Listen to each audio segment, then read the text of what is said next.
hookah like you too, nigga. Yada. Hey, it's the motherfucking Wonder Twins once again, man. It's your host with the most culatto smoke, Yuck Mouth with my twin.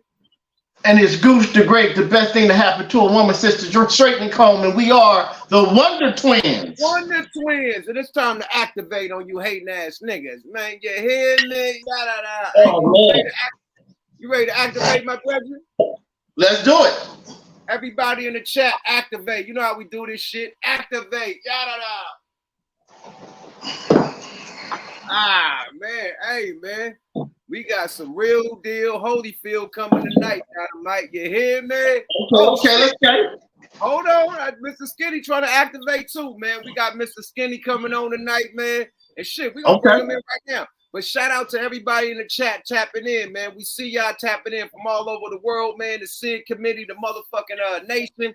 We see y'all in the motherfucking building, man. You feel me? We're gonna bring Mr. Skinny to the platform right now. Let's get my brethren up in here. Bring him in.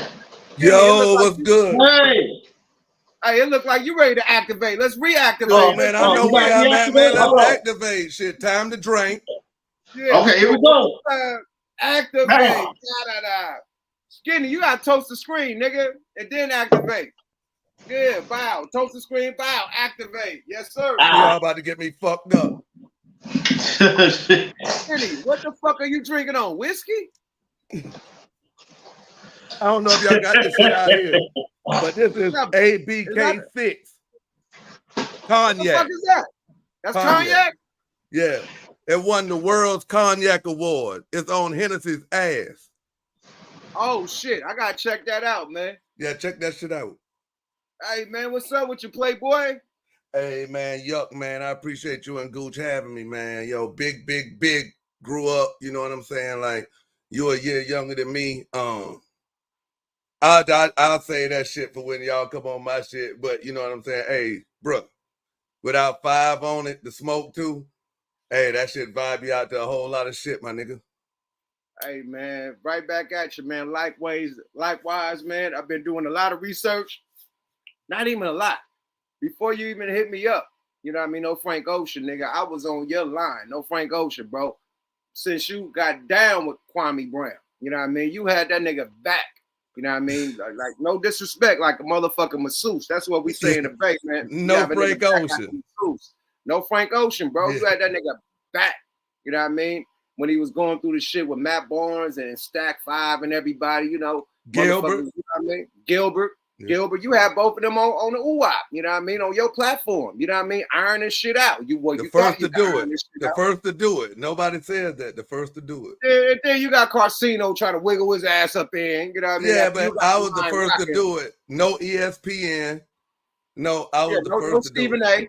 Yeah, no Stephen A. Like, yo, Gil hit me up and was like, shout out to Gilbert Arenas, by the way. You know what I'm saying? Stand up nigga. But he hit me up, pulled up, wasn't staged or nothing. Kwame seen him up there, and then, you know, he came up there and did his thing, and you know, they talked, whatever. But I was the first platform that got them together. And the reason why was, behind the scenes, I had squashed it. Gilbert Arenas will attest to this. Behind the scenes, me and Gilbert Arenas had squashed it with some money. So you, Gilbert, and Kwame squashed the beef before y'all got on live? No, me and Gilbert squashed it because, according to Kwame, all he wanted him to do was not disrespect his dead mama and don't talk shit about him no more. So I went to Gil and was like, hey, yo, bro, the man say don't talk shit about him no more. Don't talk about his dead mama no more. So Gil was like, all right, you know what I'm saying? I give you my word. And then we put some money on it. And he never violated the shit. So you toned all that shit down. You nipped it in the bud like a real player should. Like a real player should, but then come to find out, that nigga really wanted to smoke. Like Gilbert stopped and the nigga kept going. But yeah, man, I'd held that nigga down till that nigga did some fuck shit one day. I heard about that. We gonna take it back. Is your presentation ready? Because I'm about to get some presentation ready, man. What presentation you need? What presentation you need? I want to go back because I want the viewers to go on your channel, man. Let's go to the very beginning. You know what I mean? I'm gonna go to the beginning, man, to where it started off. You know what I mean? Okay. And then we're gonna go into the other shit. Let's go to where the boy wanted all the smoke for all the smoke. Let's take it back to that. Okay. You know what I mean? Okay. And let's go right here, right quick. You know what I mean? Let's share the screen and go right here, right quick. You know, this is Matt Barnes explaining the whole shit, how it went down, you know, and how they end up having issues and whatnot. You know, shout out to FAQ podcast, you know what I mean? FAQ podcast, you know what I mean? Fair use, you know what I mean? Definitely. Shout out Matt Barnes, you know what I mean? The mob. Let's get it. I saw you on Instagram, did a video, you were like, Kwame Brown. It was Kwame Brown. Did they ever get squashed? No, I mean, no. I tried to, you know, man, his situation. What happened? Like, did he say everybody something? Trying to. Was my co-host, we were talking to Jeannie Buss, and she said something about something happening, and then my co-host made a reference that kind of was a joking shot at Kwame, and I just I did just like this. Reaction. Like hit his knee, like just like that. That's right. All I did. I didn't say shit about this dude. Yeah. It was just, you know, what had gone on in the conversation. And Gilbert Arenas was actually the first conversation was with Gilbert Arenas, and something Kwame came up and Jack laughed about something. Right. And then another conversation came up with Jeannie Buss. So it's kind of like two in a small window of time. And I guess it got back to him. But keep in mind, the whole time I never said nothing about the dude. And the reason why I never said nothing about the dude, because as I told you early on, like my grind was tough. Like if a motherfucker makes this league and makes money, I'm proud of you, bro. You understand it. Because I wasn't a lottery pick. I was a second round pick that got cut and had to play all over the fucking, like I get it. Yeah. So it's not even in me to talk shit about somebody's grind. You know what I mean? Like, bro, you played 12 years, make bread. I'm happy for you. So when the shit first happened, I played against him, but never spoke. Let's land right there, right quick. You hear what he said? That man said, nigga, I done got dropped. I done been from team to team, nigga. So I can't talk about somebody's grind because I went through the worst shit. I probably went through worse shit than he did. You played for 12 years, then you getting your bread. I salute you. Now, I know Matt is a West Coast guy, but me personally now, it don't matter what a motherfucker say. Once a motherfucker say something about you, like you don't get to dictate how he responds. So even though I don't fuck with Kwame, like I can't tell him, yo, my nigga, like you shouldn't have took it that serious when you don't know how long he been bottling this shit up. You don't know, you know, one day that nigga just probably just snapped. You know what I'm saying? I'm like, yo, tired of y'all niggas calling me a buzz. I mean, agree. You know what I mean? Agree. But now when the man, I didn't mean to cut you off. Well, go ahead. Go ahead.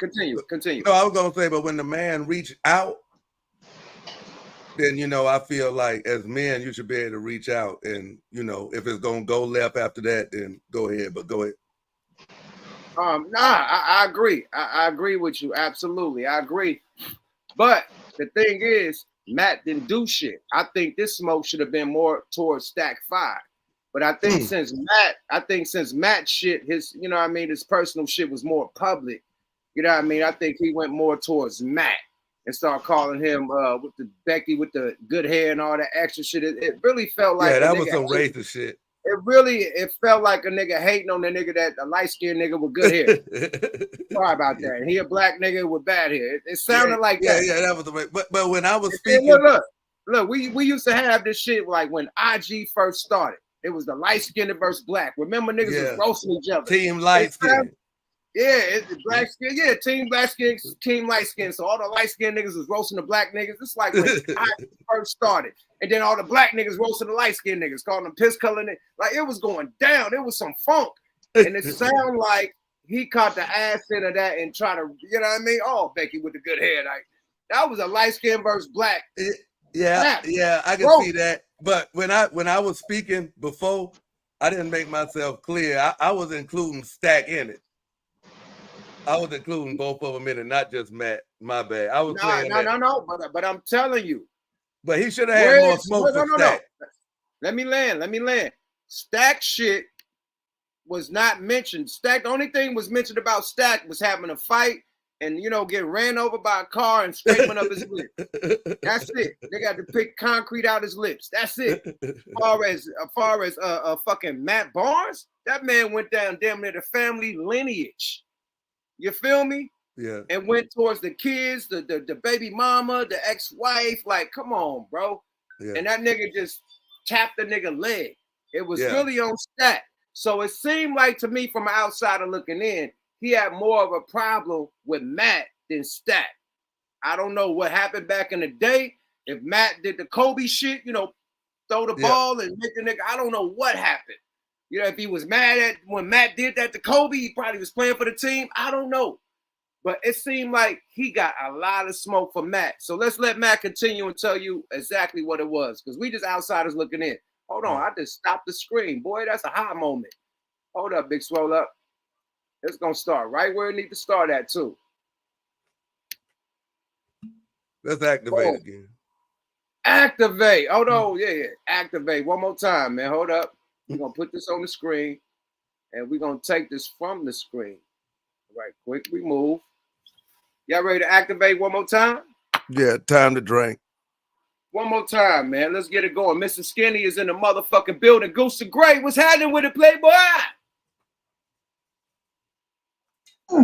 Bro, we gonna be drunk. I might be breakdancing on this show. Yeah, we just on the first topic. It's some good money though, because Goose the Great been getting hated on. I've been getting hated on, so we understand. Even Kwame Brown, we understand his point of view. You cannot tell a nigga how to respond, but I think that smoke should be towards the nigga that actually did something to you, besides the nigga that was like you can't. Like the niggas that laugh in the crowd, I'm gonna get at the comedian. I'm not the one that said the joke. I'm not gonna get at the niggas in the crowd that laughed at the joke. Right. I'm getting directly at the comedian. I'm with you. That's distractions. The crowd is distractions. I'm taking it out on the nigga that, now that I think about it, Stack was the one who was like, yeah, that's a one-person trade, or that's a one person. But he probably didn't want that smoke with Stack, because Stack said that they was on the team together, and Stack said he was about that banging shit, and shit.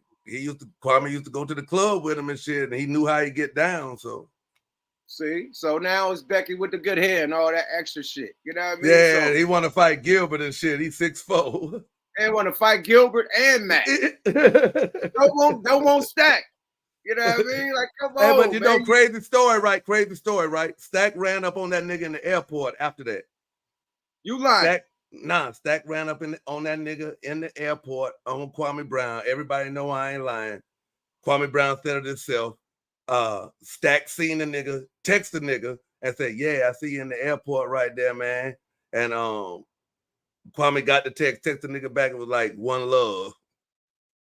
Oh, man. So if Stack really wanted to, Stack could have pulled up on the nigga right then. Hey, man, salute to the airport. Because that's exactly what happened. No, that's what happened with us and our ex executive producer. You know what I mean? The Loonies. You know what I mean? So we all beefing. Everybody doing podcasts, talking shit about each other. Look how God works. I see this nigga at the airport in Las Vegas, and it's just him and his family. So I got to keep it respectful. I ain't going, you know what I mean? The way he was going on the podcast, we supposed to go there. But I see you, your wife, your kids, we keeping it respectful. But I definitely tapped on the nigga's shoulder like, what we doing? Like, what's up? You know what I mean? At the airport. It wasn't no, hey, peace and peace out. No, nigga, me and you need to talk away from your family and figure this shit out. Period. So salute to the airports, because it can squash some beefs if you really about that life. Now, if you ain't about that life, you're going to say peace out. I was about that life, nigga. I wanted to see what it really was about. So I ran up on him. My other nigga been seen a nigga and could have went crazy. I'm like, man, we ain't on it like that. I thought he was on it like that. So let's check the temperature. At the end of the day, it's niggas' grievances and talk they shit. But when you really face to face with the beef, sometimes niggas don't want it. Yeah, I remember he was giving Jack a little smoke. He made a song about Jack, but I remember when Jack he did. He did make a little song. But I remember when Jack and Matt was in Atlanta, and they was like, hey, yo, pull up to the show, do the show. If we need to fight before or after the show, like, we can get it in, but like, pull up. If you got something to get off your chest, pull up. And he refused to pull up. And that's when I was like, shit, man. So that's a perfect alley-oop. Yeah. That's a perfect alley-oop. let's go back to Matt. You know what I mean? Talking what he said. He said exactly what you just said. Fair use, man. Fair use. Okay. Yeah, I ain't seen this yet.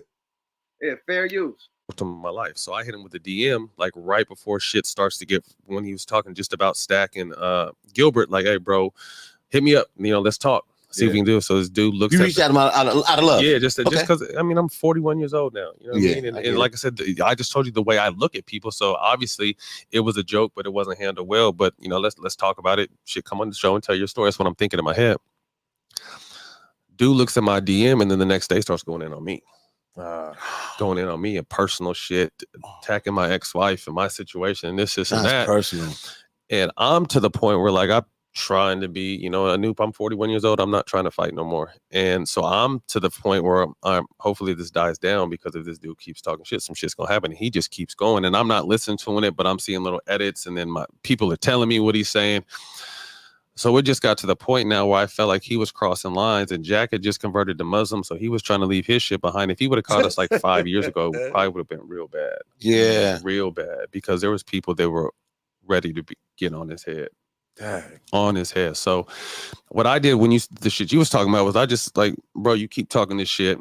Come to the show. We're gonna be in Atlanta in like 3 weeks. Pull up. If me and you need to box, we could box and then shake hands and come tell your story. You know what I mean? Because he started doing this whole riff where you guys hate on black men and you're doing this and that. Bro, if you watch our fucking show, we're the opposite. We're empowering everybody. And we talk shit to the people who talk bad about us. So, but when you're at the top and we are the #1 sports podcast, there's already gonna be a bunch of people who don't like us. So as soon as he started opening his mouth about we're a certain way, everyone starts jumping on. Or you guys are Uncle Toms. You guys are this and that. I was like, my nigga, do you watch our show? Like, have you watched our whole entire? Do you understand lives? what we're on? Like what we're about? What we're about? Fair use, fair use, fair use, fair use, fair use. You know what I mean? For educational purposes only. You feel me? But Matt breaking it down right here, man. He basically saying, hey, I'm glad you said you can't find that young. This is a perfect alley-oop, man. So look, the problem I had with Kwame Brown, you know what I mean?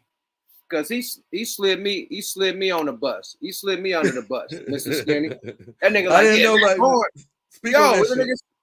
he said Matt Barnes is giving weed to thug rappers and shit to hang with him. He's talking about me because I showed the shit on my post.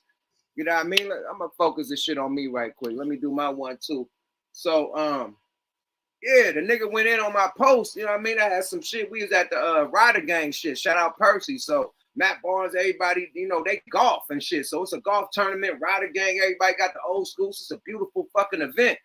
Matt Barnes got his own strand going on. I had my own strand going on too. And I'm a motherfucking weed connoisseur, my nigga. So I don't need Matt Barnes to give me, no free weed bags. I have my own strand, nigga. It's called Yuck Mouth Fulado, my nigga. I have my own strand. It's by Gasco, nigga. Go grab a bar, man. 30 percentile, man. Big boy shit, boy. Period. Yeah, when I get back out there, maybe we're gonna have to blow that. Nah, I got my own weed, my nigga. Shout out Gasco, but I got my own weed. I don't need to take handouts from niggas, but I'm a weed connoisseur, my nigga. So, you know what I mean? I'm a weed connoisseur, so I want to taste all the gas. You feel me? Okay. Yeah, I want to taste all the gas, my nigga. So, turn on me up. Yeah, we does that, my nigga. We don't play no games with this shit, Jermaine. You feel me? We does that.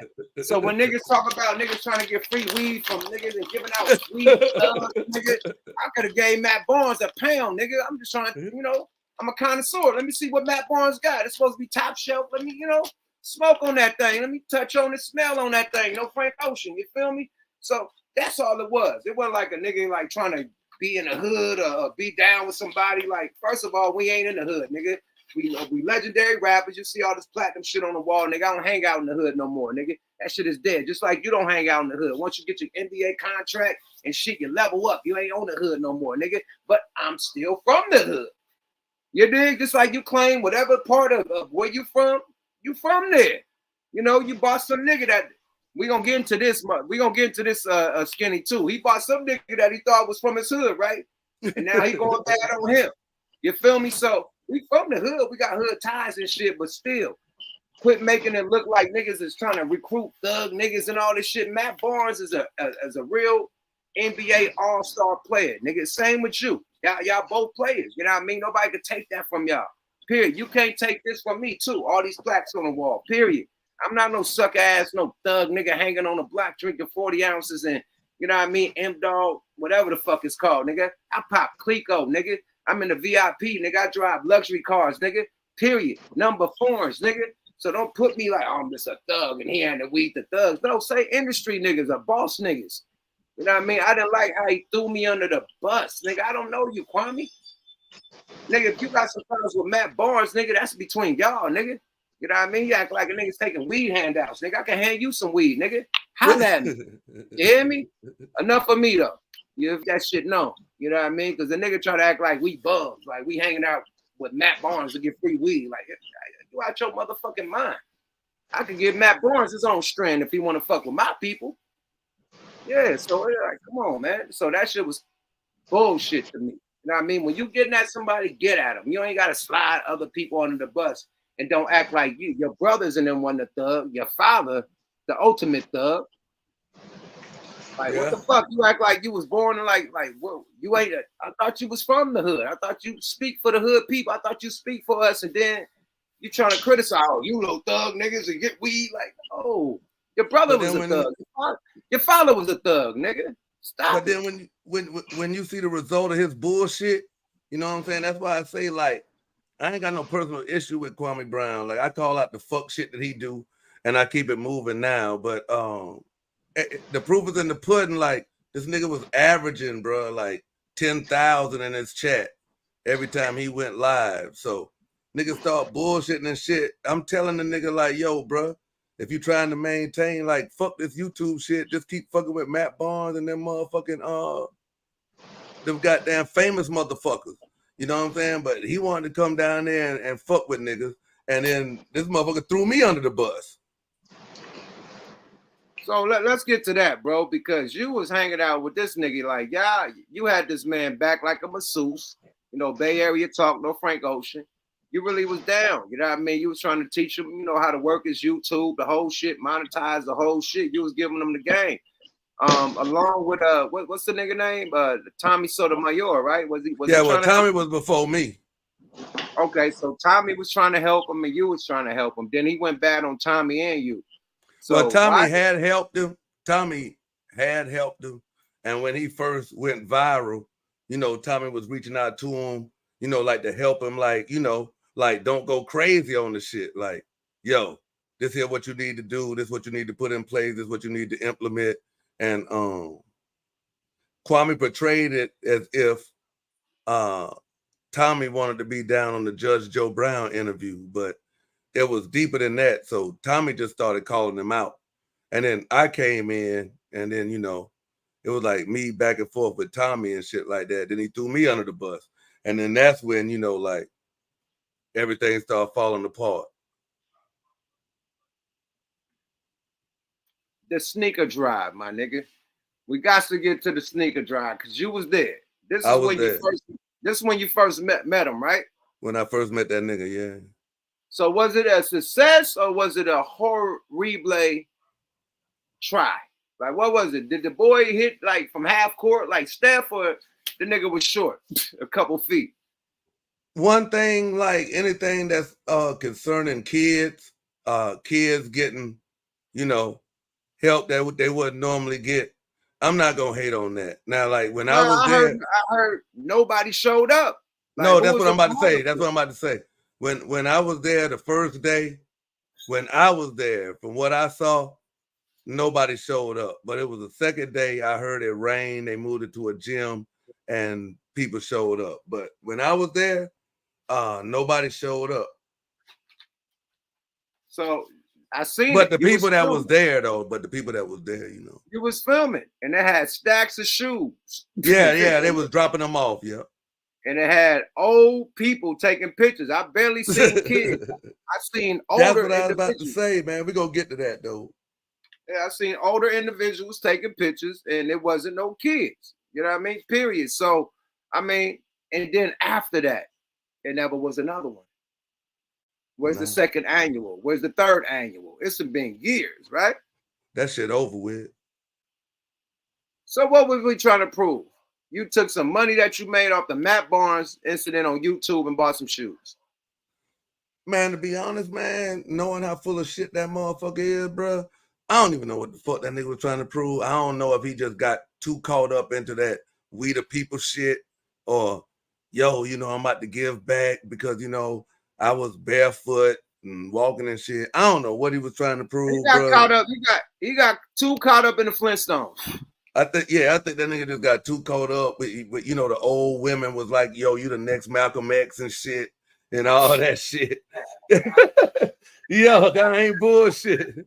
They were like, yo, you the next Martin Luther King. I'm telling you, man, this nigga here was getting, this nigga had like a professional victims unit over there, or nothing but old retired motherfuckers that ain't had shit to do on COVID, but get this nigga money. Nah, so he had a petty party. This nigga had a Black Karen convention. These motherfuckers was in there writing sex novels on this nigga. Erotica shit. You had a motherfucking bitch in there talking about her child died. She needed desperately to talk to this nigga. No. So he was really helping people. He was helping the black women. Hell no, man. That's just not a nigga, man. That nigga, they don't mean fucking with them hoes. Gooch the Great, what you gotta say about this ism, man? What's going down, Gooch, man? You smoking on that open, man. You know what? I want to elaborate on when he just said a woman talking about her child died. This is a crazy story. About 2 weeks ago, Charleston White had a female who child allegedly died in a car accident. Oh yeah. So I hit Charleston. Hey man, you know what's her cash app or whatever? I know an organization that'll donate money to the individual or whatever. And I got in contact with her, and she was hitting me every day like, "Where the money at? Where the money at?" And I was telling her like, "Hey, you know, this is a, you know, when they get to it, they'll give it to you. They don't have a problem giving it to you, whatever." Right? Motherfucker trying to do you a favor, bitch. Right. So look, one day I call her, and the people are on the phone, but she didn't give me a chance to say, "Hey, Blasie's on the phone, right?" This chick says, I don't even need the motherfucking money now. I got the best fitting all out here. Okay. Huh?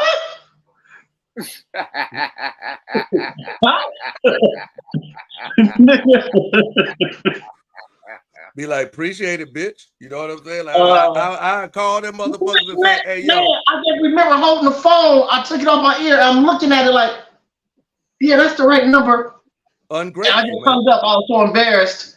And Entitled, man. Yeah, and then the people called me back like, what was that?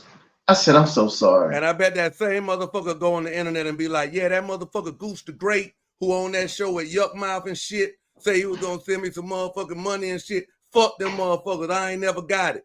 That's the same type of way these motherfuckers will do, man. Yeah, you know, and you know, it's crazy because it's so unfortunate because when I heard the story, I just felt it in my heart, you know, to do something for the person. Now I know an organization that does it, but then I don't know, man. It was just so negative. Where the money at?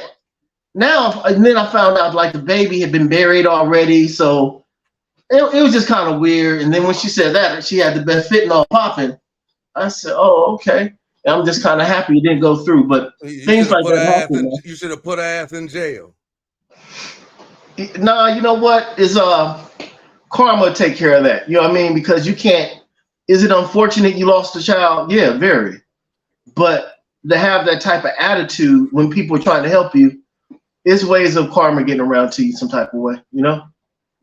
I'm saying like this, that's basically a slap in the face. And then yeah, basically, that's how I looked at it. Then you're gonna throw what's actually killing people in the hood up. You asking for help about somebody who got killed in your family, but then you bragging about putting shit out there that's killing motherfuckers. Yeah, you potentially killing somebody else's child. So you know, let's get to your channel, man. Where the boy wasn't even letting the boy speak, man. You try to squash the beef, and the boy just wanted to overtalk everybody, man. Fair use, man. You out of that boy, Mr. I ain't seen this shit in a minute.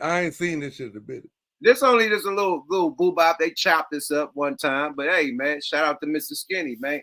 What you call it? The Hellcat Don, nigga. Yeah, Skinny the Hellcat Don, man. Hey, go follow the boy. You hear me? Yada. Yeah, anybody can get one. Don't be listening to these niggas right here.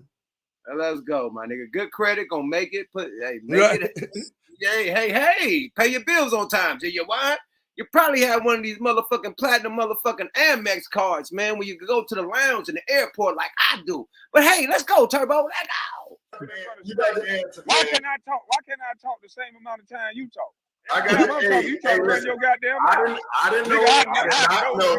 know I did not know. It was at that moment I was about to get thrown under the bus. Cap ass nigga, dog. You a cap ass nigga. You trying? Hold on, talk your shit. What you say? I say it was at that moment I was about to get thrown under the bus. Anytime you hear this nigga complain about Gilbert Arenas getting more time to speak than him on another motherfucker's platform, shit, that's it, my nigga.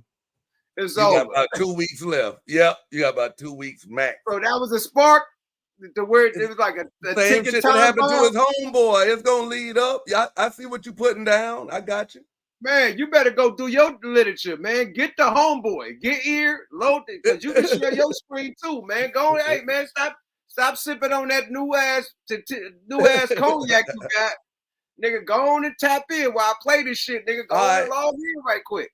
All right, for sure. Let's put this shit back on the screen. Yeah, remove you from the top of the top, and let's go back to the Turbo. But yo, this legendary right here, because this is the first time these two, because they was going back and forth in the DM. Right now, you had these motherfuckers talking to each other on the UAP. So salute to you, bro. Man, hey, listen, hey, Skinny, this nigga is a cap ass nigga trying to make Chris Whitney look weak. Like yeah, Chris Whitney do look weak right now. This nigga fucked the work, nigga. You fucked the work, bitch ass nigga. I don't know why you sit here trying to act like you a hell of a nigga. Hold on, nigga said Kwame Brown gonna be on me for this. Bro, he already shitted on me, bro. With the Matt Barnes. Nobody don't care. Like, I ain't got nothing. They did call my people, like, you know what I mean? Man, like, this yuck mouth, man. Like, come on, man. They called my people, like, hey, man, you know, hey, man, they called the man a thug, man. This man got gold records, platinum. Come on, man. But still, you know what I mean? Like, at the end of the day, we all came up, like, in the projects or whatever, fucked up situations, just like him.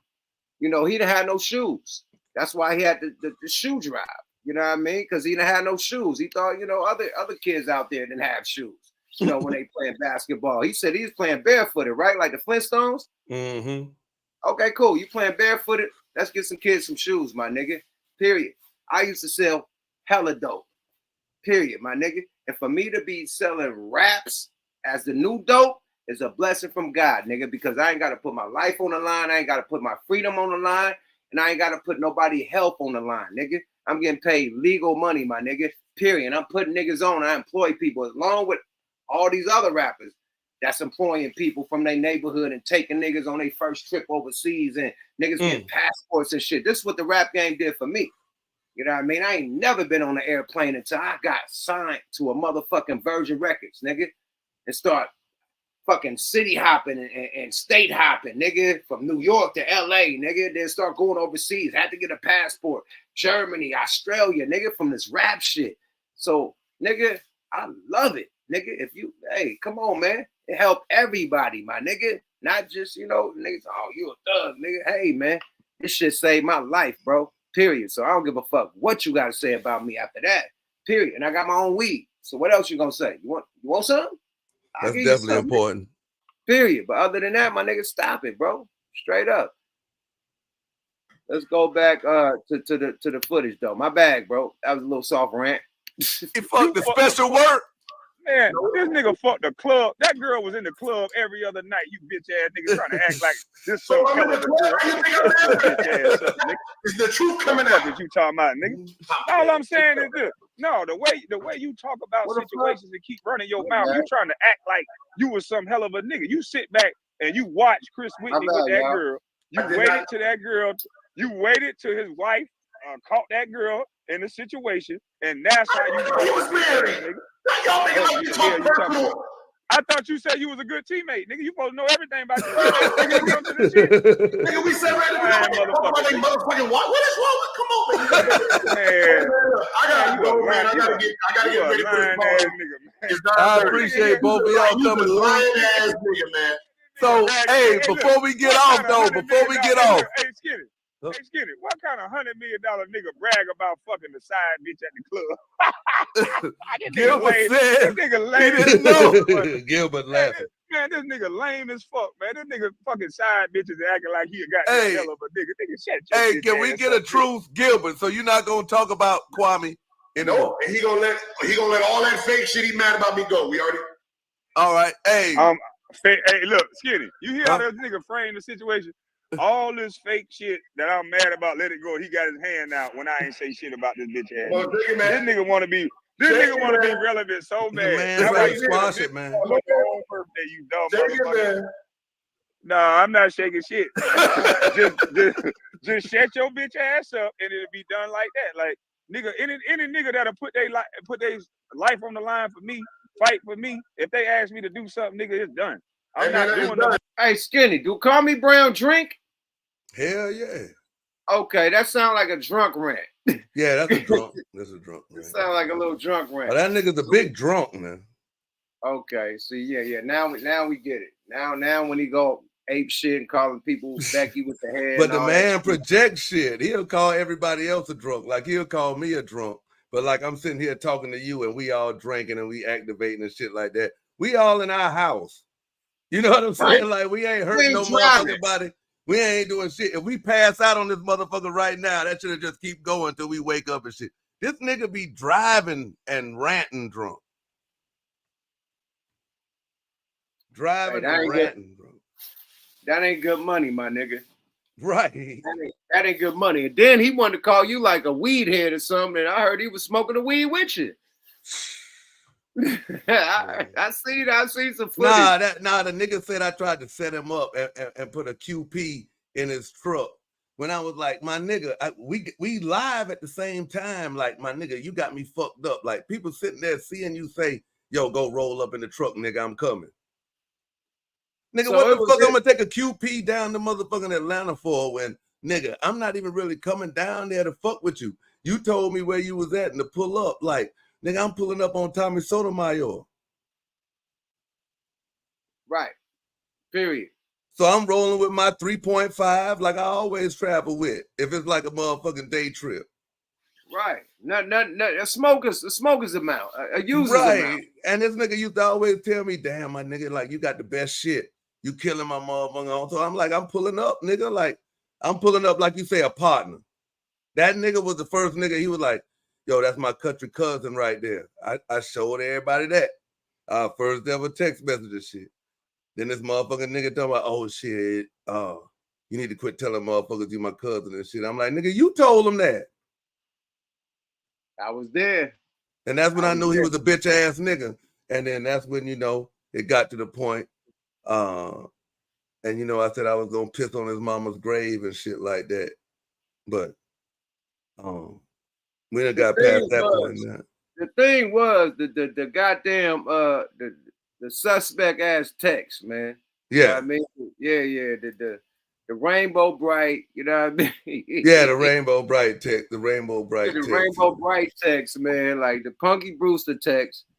And that really made you really realize. I don't know. You tell me what happened, bro. I'm just an outsider looking in, and I paid attention. All right. Well, I don't know if you caught up with the text, but you know what I'm saying. The text was fake. The text was fake. Yeah, but the crazy part about it is though, right? How was it fake? And the nigga had your number, and you had his number. Like somebody else. No, I'm about to tell you. The person who ran the prank on him, right? You know what I mean? Knew that this nigga was not gonna dispute it.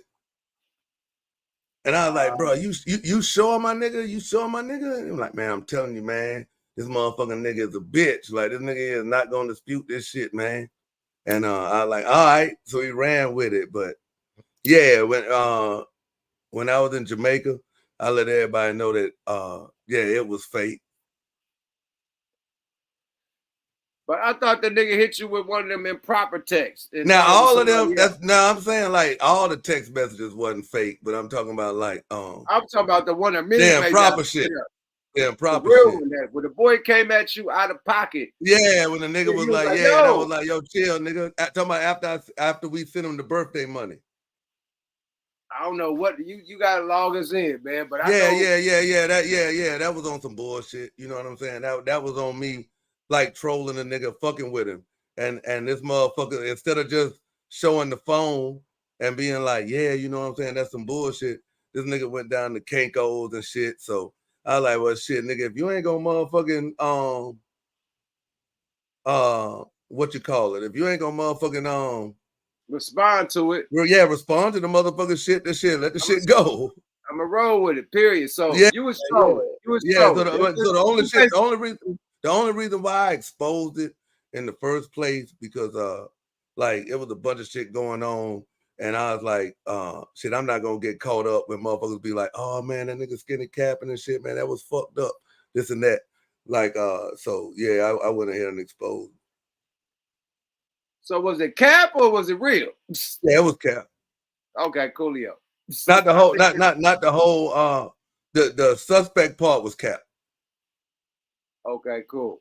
That's the main part that need to be displayed. Yeah, that was cap. Yeah, I'm gonna keep it 100. I'm gonna keep it 100 now. Like I ain't gonna, you know what I'm saying. The main part that need to be displayed because niggas. I'm gonna keep it 100. I'm gonna keep it 100 because at the end of the day, what I say, especially on, I'm not gonna bring no cap to your platform. You feel me? What I say, I'm gonna stand on it. So, yeah, because he done did so much fuck shit that you don't have to cap. You feel me? Right. Yeah, like he done I'm not gonna agree because I ain't kept. You know what I mean? No, I'm just saying just off of what he did to you. Like he does enough fuck shit where you don't have to cap. Right. At the end of the day, but still, bro, you don't think he got a couple right points about the whole him and Stephen A. Smith, you know what I mean, issue when Stephen A. be going crazy on the black athletes, but soon as the nigga that own UFC, you gonna get the smacking the shit out of his bitch. Nobody say nothing. They get the smacking the shit out of each other like touche, pop, like that. I do you to a challenge. Like they're about to go. Him and his wife snapping the shit out of each other at a live event, and nobody at ESPN, FS1, not one motherfucker talk about it. And then the one person that talk about, well, this is my friend, and I know. But as soon as it comes to a fucked up football player, basketball player, black, oh, you should have never done that. How dare you risk your career and risk your life? You know these people, like he just go ape shit on a motherfucker, man. So I think he right about the Stephen A. shit. Corey Holcomb right about the Stephen A. shit. Let me say this: white men are allowed to be alpha males to society. If a white male is Rambo, he roar. He roar. If a white male slaps a house full of people, he's being a man. But if a black male does it, he's a vigilante. He's a bad person. So it all depends on who's doing the discipline. If it's white, it's right. If it's black, it's whack. So we have to understand what we're dealing with in society and how we're going to be viewed. Look at this. Remember that those boxing things where they had the people hitting the thing and then it would tally up how much power they had. It'd be 800 or 900, whatever, right? Right. So let me tell you what they did, man. They had 6 boxers and they lined up 5 black boxers. Boom! It was like Wilder, he hit it. It was like 920. Another boxer hit it. Boom! 930. Another black boxer hit it. Boom! 950. So they wait to the end until they get to Tyson Fury, and he hits it, and it's automatically somehow 1,000. So basically, what they're saying, it's okay for him. They glorified him being the hardest hitter. See, the hardest hitter is the one who's alpha, but there's no way in the world they were going to allow the black person to be alpha. Number one, it wasn't the same boxing machine. So who's to say they didn't amp one up? So when he hit it, it went up in numbers. You know what I mean? So we have to understand what we're dealing with in society. So, you know, there it is. No one ever complains about a Rambo movie when Rambo goes out and kills a village. Rambo's the baddest motherfucking on earth. But if Shaka Zulu did the same thing, oh my God, you see how awful that movie was? He was barbaric. He's a thug. You know what I mean? So that's what we're dealing with, y'all, you know? Okay, so speaking of shit like that, man, you had issues with Charleston White, man. I don't know what's going down with you and Charleston, man. Man, Charleston on that motherfucking bullshit, man. Like, hey, yo, now, he's fun. He's a funny individual. But he a funny motherfucker. We could agree to disagree. We don't agree with everything he do. He be out of pocket a lot. But the other times he be funny than a motherfucker. But I don't agree with the disrespect. I don't fuck with that. He a funny motherfucker, but I'm talking about him as the motherfucking person. Not him as the fucking character who he be talking about. I'm talking about him as a person.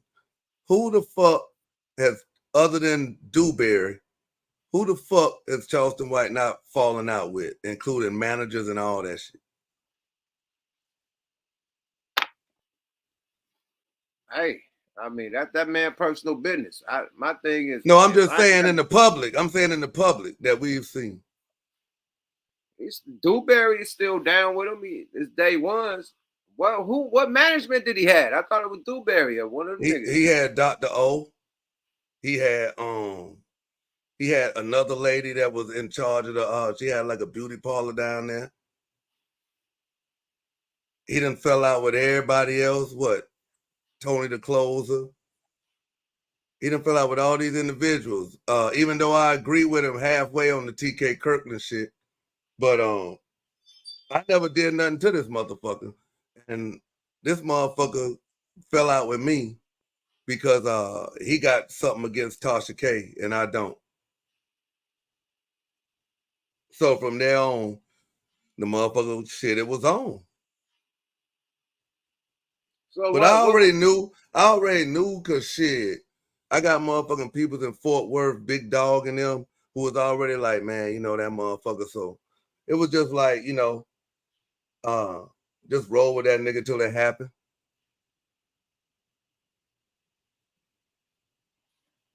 Hey man, shit. It is what it is, man. That's y'all personal shit. I hope y'all squash it, bro. Because at the end of the day, everything is a misunderstanding until motherfucker have an understanding.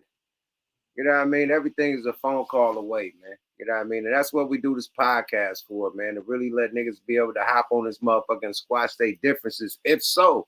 If not, man, we gonna talk, you know what I mean, and say what it is, you know what I mean? Yeah, but that shit ain't no phone call away, yup. That shit ain't no phone call away, my nigga. I mean, hey, it could be a podcast away. I could that throw shit a ain't no podcast there. Away, my nigga. No, like that. Let me tell you. We had TK Kirkland in here last week, and he was talking about the Charleston White situation with Live Nation, and Dewberry was in the chat, and we posted the link, and Dewberry tapped in, and him and TK got an understanding between each other. So it done happened a couple times on this motherfucker, man. But you see, that's the difference between me and TK, because shit, if I got the motherfucking smoke with Charleston, Dewberry can't tell me shit. Oh, ouchie. Know what I'm saying? Like, yeah, Dewberry can't tell me a motherfucking thing. Right. See, that's the difference between me and TK. See, I don't know if because TK old or whatever like this, and he just take a lot of shit. Dewberry was on tour with them, so he just needed somebody. Okay. Yeah. You know what I mean? Yeah. And Dewberry was that's it between me and Charleston. White interview was like, it wasn't no malice. We fuck with you. And you know what I mean? TK was like, nigga, I looked out for y'all and movement getting I saw that episode. Yeah, that shit was good. So it wasn't on no disrespectful type of shit. It was on some verification on both ends. You know what I mean? That's what I seen. But the fact that we was able to have them two talk, me and for sure. So, Mr. Skinny, how you doing, brother? And I'm on the outside looking in, so I will have to ask you. Charleston is a friend of mine. What did you and Charleston get into it about? Man, I just explained it. Like, first of all, when I first ever got exposed to Charleston, it was on some bullshit because me and Kwame was going at it.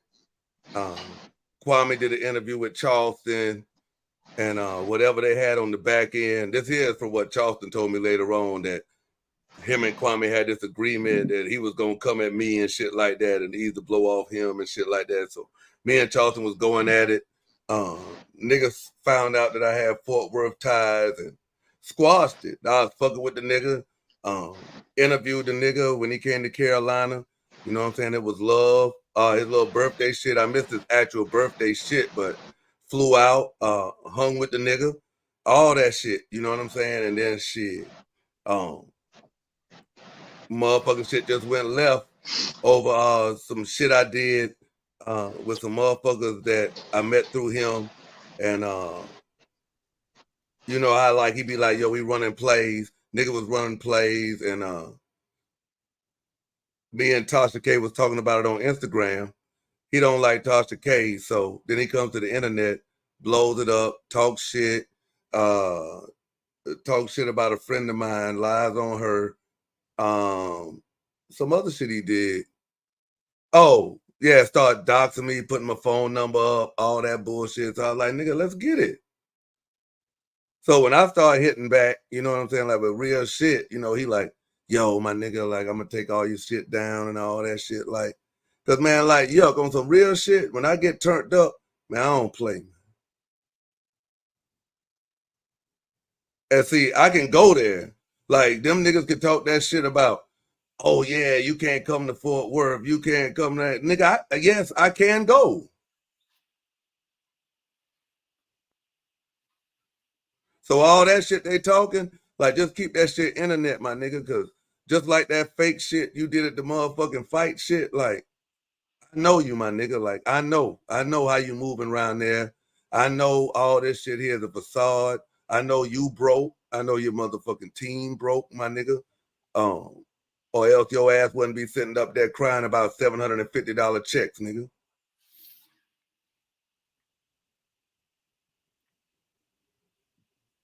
And the mic drops. Kwame Brown voice. But like I said, that's my personal shit, Gooch. Like, this nigga might not never ever snake you. You feel me? But what I'm saying is I ain't never ever want shit from the nigga. I wasn't never one of them niggas like, yeah, you know what I'm saying? Like, my nigga like, yo, get me on this show, get me on that show, you know what I'm saying? I wasn't never on no shit like that. Like, nigga, but I know you though, that facade, that 10,000, that all that shit, like, man, come on, bro. But like somebody in the chat said, when you hang with real ones, you can see through the fake ones. So you said you've seen the facade. What made you get offended by the facade if you already knew it was a facade? Like, you know, you talking about when you say offended by the facade, what you mean? If you know it's a facade, why are you mad at it? Oh, I'm mad at him about I'm mad at him. I ain't mad at him over the facade. Like, fuck the facade. I'm upset with him that he tried to play me like it was like no repercussions. Okay.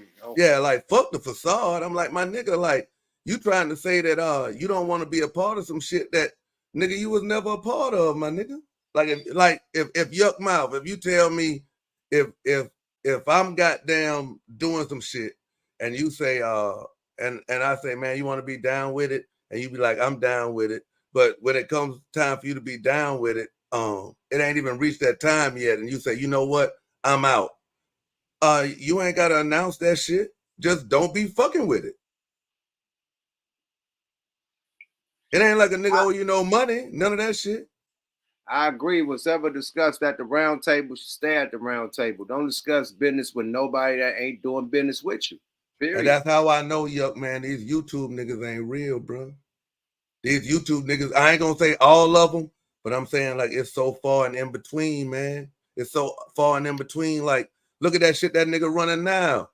Come on, man. You think that shit real, man? That no-name ass, comedian ass nigga, that nigga just letting a nigga hit him in the head and all type of bullshit just for clicks and views, man. You think that boy getting bleeded from the head was for Man, that shit wasn't no hell of a hit. Yeah, that wasn't nothing but bam. Like, you know what I'm saying? Like, man, come on, he man. bopped the shit out that boy. I got that footage too. Don't show the footage. Hey, but look, yo, this is what I'm saying, man. I know these niggas. I know these man. Who is this? Who is this plug god nigga? Who the fuck is he? Right? See what I'm saying? Like, so who is that? Listen, a dope fiend let Boosie slap the shit out of him in the baby video for like 500.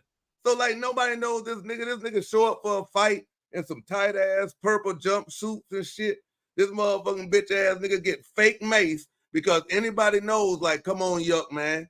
Come on, Yuck, man. Like, yo, you 74, I'm 73. Yuck, you know how the clubs was. Nigga, if mace is thrown, somebody feeling that shit besides the nigga that get hit. That shit airing shit out. Nobody move. Niggas start laughing. Like, bro, motherfuckers go to jail for assaulting niggas. He biting a nigga in the face.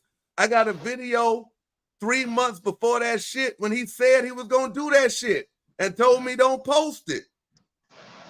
You have the video? Yeah, I got the video on my channel. Man, load that up right now.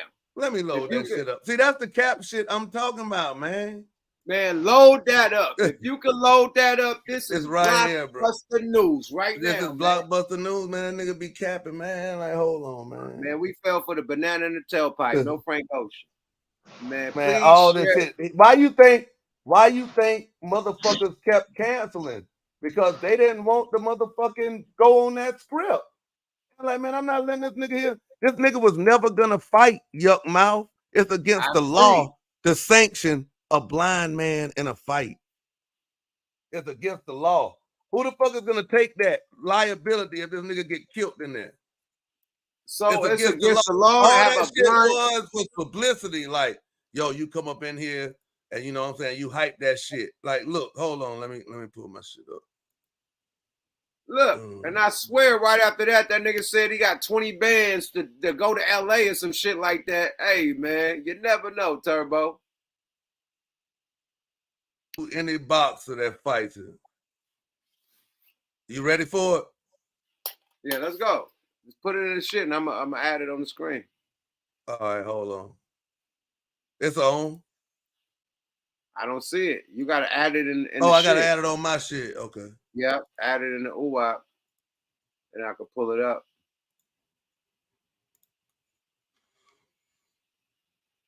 Oh, there we go. Bingo. You own it? Yep. You own it? All right, there you go. They got me with an 18-year-old motherfucker that already been trained by Mayweather and them. He and Mayweather and them camp. They trying to set me up. They don't know I'm gonna headbutt the fuck out of them. Let that motherfucker go beat me up. Nigga, I'm gonna bite him. They gonna have me, yeah. Yeah. You can't don't release this part, yeah, because I don't want to disqualify the fight. Trying to set. You heard what he said? Don't release this I don't want to disqualify the fight. And what did he do? Try to bite the man in the face. Everything he said right here. No, he maced him in the face. Yeah, but you know what? But before the mace, remember he said, "Yeah, I caught Charleston White out here. The nigga tried to bite me." I've seen them niggas wrestling at the pool.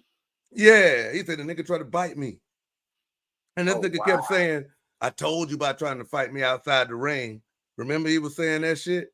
I seen that. Like, who is this nigga? Like, bro, like this nigga is a stunt dummy. Like, this is a nigga that Charleston White is gonna start taking with him on them chitlin tours. Oh yeah, he gonna come out in the middle of the show and get pepper sprayed. Yeah, just get made to be like, yeah, nigga, you keep following me around, nigga. Hey, bro, listen to what he said again. Listen to it again. Listen. Play it. They got me with an 18-year-old motherfucker that already been trained by Mayweather and them. He and Mayweather and them camp. They trying to set me up. They don't know I'm gonna headbutt the fuck out of them. Let that motherfucker go beat me up. Nigga, I'm gonna bite him. They gonna have me, yeah. Yeah. You can't don't release this part, yeah, because I don't want to disqualify the fight. They trying to set me up. You don't remember when that nigga was like, yeah, you know, I'm supposed to be fighting Soldier Boy. Y'all remember when he said that? When they caught that nigga in the hotel And he told the police, hey man, y'all niggas need to come out to my fight, man. I'm gonna be fight. All this nigga doing is capping, bro. Yeah. And I mean, if that's how you got to get your views, if that's how you get your clout, I was just telling my people over on my live stream, right? I was telling them I was gonna be on here. Shout out to the Skinny Naughty in the building. I know y'all in there. But I said, you know what I respect about Yuck Mouth? His numbers not inflated. And like he out here in the motherfucking trenches, like shit, nigga, you ain't gotta be here. You can be on Spotify, you can be on all types of shit. You know what I'm saying? Bro, I don't do this shit, bro. Period. It's for the free 99. I get money off all this shit on the wall. I'm not monetized none of this shit. This free game 99. Me neither, brother. Me neither, straight bro. Up. That's what I'm saying. But shit, my sponsorships is mean, nigga. Our sponsorships, you know, because we came in at Smoke a Lot Radio, so it was all about the sponsorships, you know what I mean, and the partnerships. Shout out to Smoke a Lot. I'm gonna say that for tomorrow. Yeah, that's what I got. The partnerships and sponsorships that sock it to a motherfucking wallet. Guaranteed. Not know if a motherfucking channel did this, that month, or this, that month. No, every month. That's what I try to tell them. It's different. It's different. That's what I be trying to tell these here content creators. All that percentage shit is different when you know that shit coming every month, no matter what you selling or what. Every month. I bought a Porsche, nigga, off of nigga, not from YouTube. I'm just saying. But yeah, that motherfucker, man, that motherfucking Charleston White, man, and this is coming from me. Nigga, you was a piece of shit. And bruh, I know the truth about you, nigga. Like, I know the truth about you. Like, you know, can't nobody like come up and talk to me on your behalf, nigga. Like, bro, I know how you really living out there, nigga. I know why you was begging Live Nation for them motherfucker, nigga. Do you know $250, nigga? Like, my nigga, I'm not getting out my chair. I'm not leaving. Like, my nigga. Like, I don't understand, like, y'all. Well, he said that now being a neutral nigga, you know what I mean? He said that, devil's advocate. He said he had to fly some niggas in, pay for their own hotels. I know Dewberry was on there. I know his little. Let me ask you this here, Yuck. Yuck, that nigga a grown ass man. So I mean, like, nigga, you don't know how to negotiate your shit. You firing your managers and shit like that. Like, we gotta quit looking at this nigga because he a little ass 5'2" nigga with one eye. Like, man, yo, we need to be. You can't coddle this nigga. This nigga talk the most shit than anybody on this motherfucking internet. You know what I'm saying? So, nigga, I don't want to hear you crying, talking about you flew everybody out. You flying everybody out because you chasing a lifestyle that's not real. Because real niggas, Yuck, you been in the industry. Real niggas, you ain't got to fly everybody out. Whatever venue you doing, they fly them out with you, nigga. No, nigga, wherever city I touch down, I got niggas there already. See what I'm saying? That's what I'm saying. I don't got to fly nobody out. When I'm touching down, they already there. They there. See what?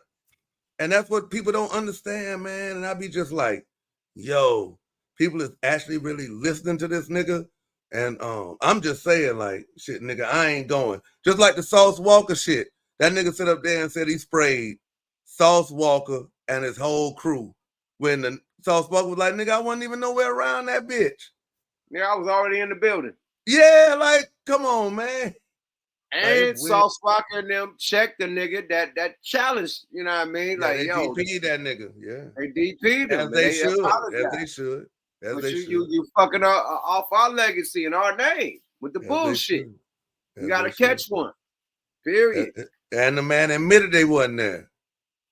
But see, a motherfucker like Charleston won't go live and be like, yeah, you know, Sauce Walker, STF, you know, I apologize, you know what I'm saying? Isn't that? Nah, they're gonna keep moving with this here fake tough guy movement that they got going on. Like, my nigga, you was just complaining about Live Nation wouldn't give you no security. You was a 50-year-old man, my nigga. Like, why is you having to go and ask another nigga to talk to another nigga for you? If you telling everybody that you on a Live Nation tour, that's a lie. You're not on a Live Nation tour. You're on a TK Kirkland tour.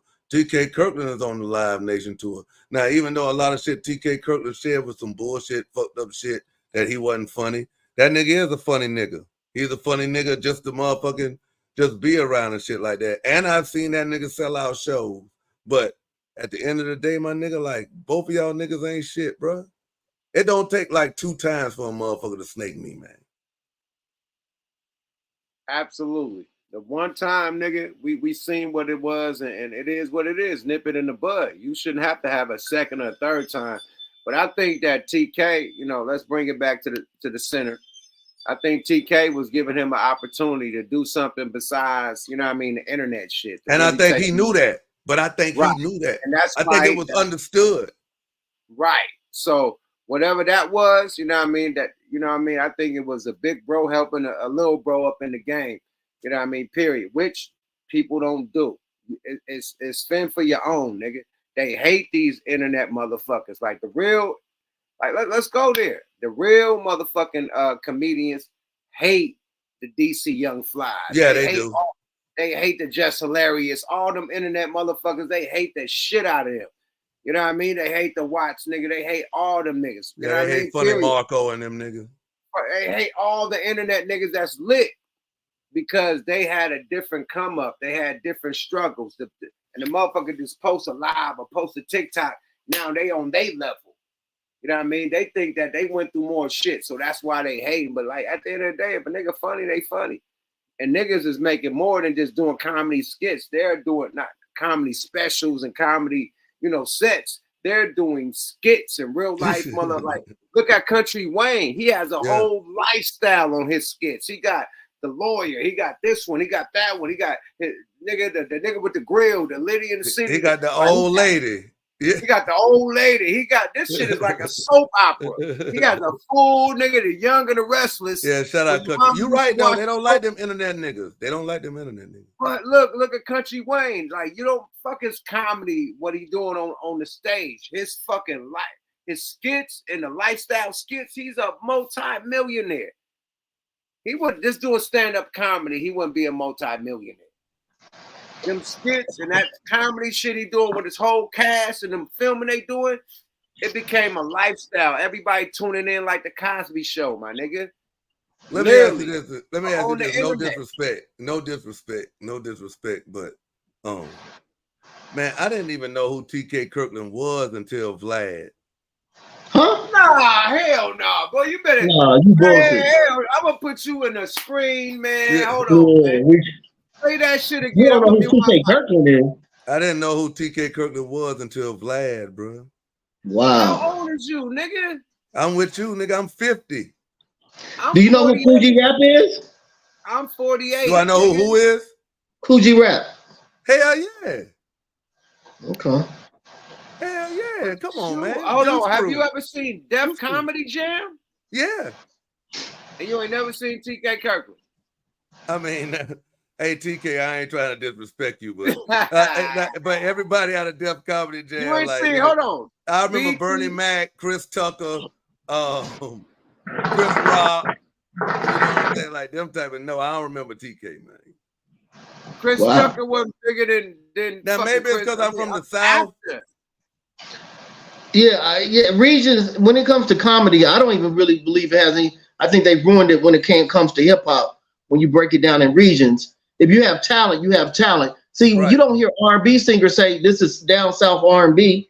You don't hear Ray J saying this is West Coast R&B. You don't hear Luther Vandross saying, man, this is East Coast R&B. They just say it's R&B. If you're talented, you're talented. And comedians from Midwest like Corey Holcomb, Richard Pryor, Bernie Mac. I know them. Yeah, but it's not a regional thing. I thought TK Kirkland was? I thought that nigga was like doing videos and shit for 50 Cent.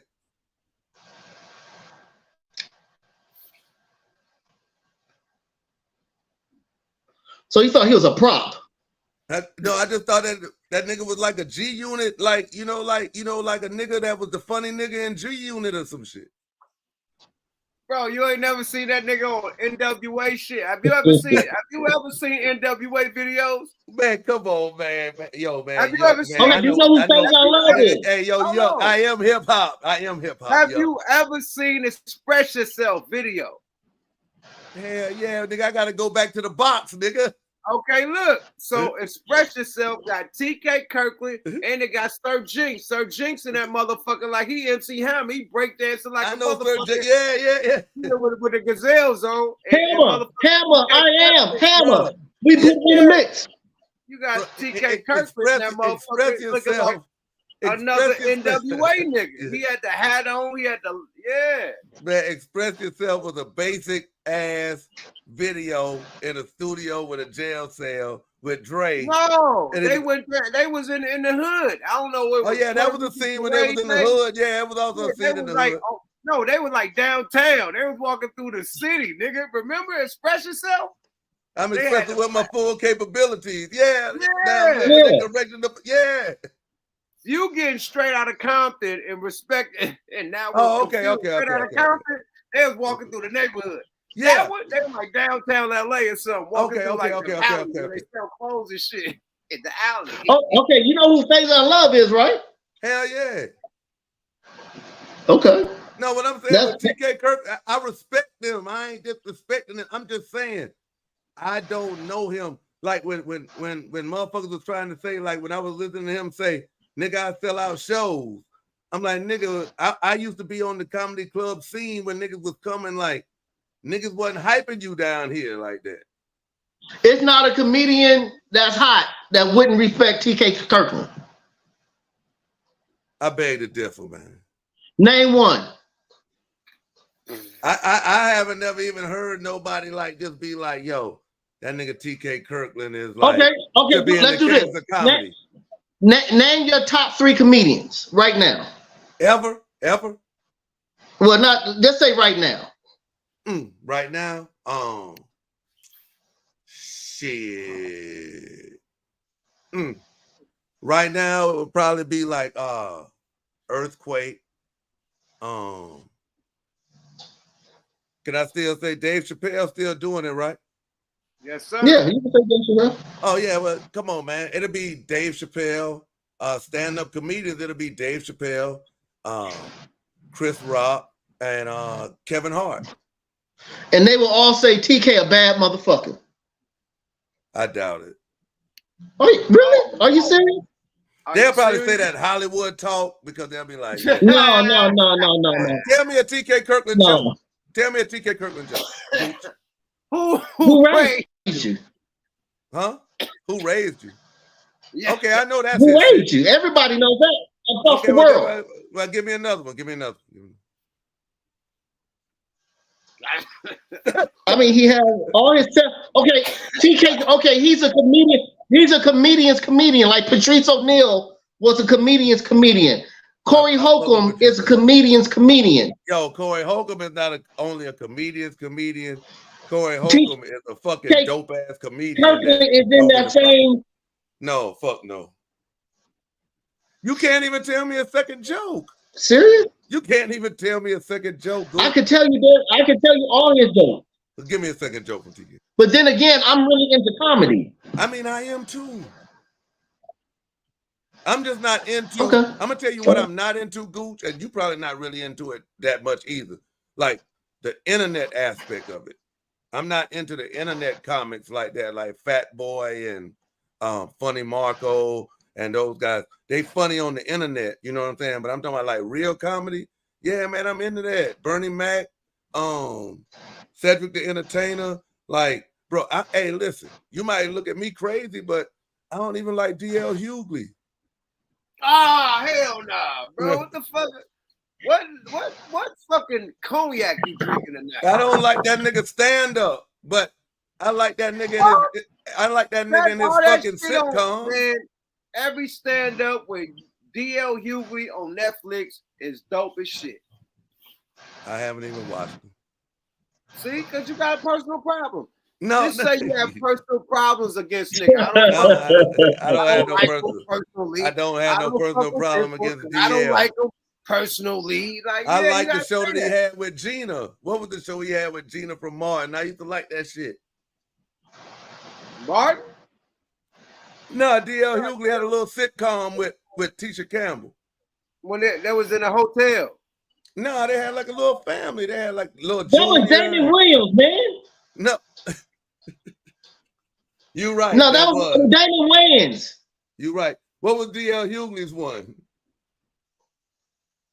I don't know. And Tisha Campbell wasn't in it. I don't think DL ain't never had a one. sitcom, man. Hell nah, nigga. See, but that just goes to show you, man. Like, I don't fuck with that nigga. You don't know about comedy, nigga. You just proved it. That's no, why I know about comedy, man. That's why you think I don't think TK Kirkland is black. I just said TK Kirkland inflates himself. Oh shit. Oh, you know the comedian's gonna fry your helmet, right? This is your brain on drugs. Bro, they can fire you gonna have all the comedian. You know they got podcasts and YouTube channels, right? I know. Nigga, Target. Nigga.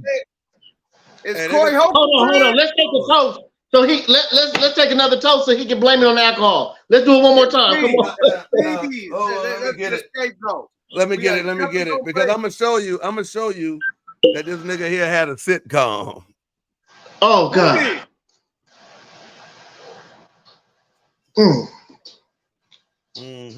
Hey, my Lord have mercy. I need to go get another shot, man. Y'all. I'll hold it down. I'll talk to him. I'll talk to Mr. Skinny Man. The DL Hughley Show. That's the name of it. Okay. And you're originally from Atlanta, Mr. Skinny? Nah, South Carolina, Columbia. Okay, so you're a Gamecock, huh? Yeah, for sure. Okay. Lisa Barber and all that, all the track runners that are Gamecocks and great football players who came out of South Carolina. I see you, Gooch. I see you. That's what I'm talking about. Yeah, I've been doing this since Moby Dick was a goldfish. So, all right, since he's gone and Yuck is a hip hop legend, give me like your top 5 MCs of all time. Jay is my number 1. Okay, beautiful pick. Big. Yes, beautiful pick.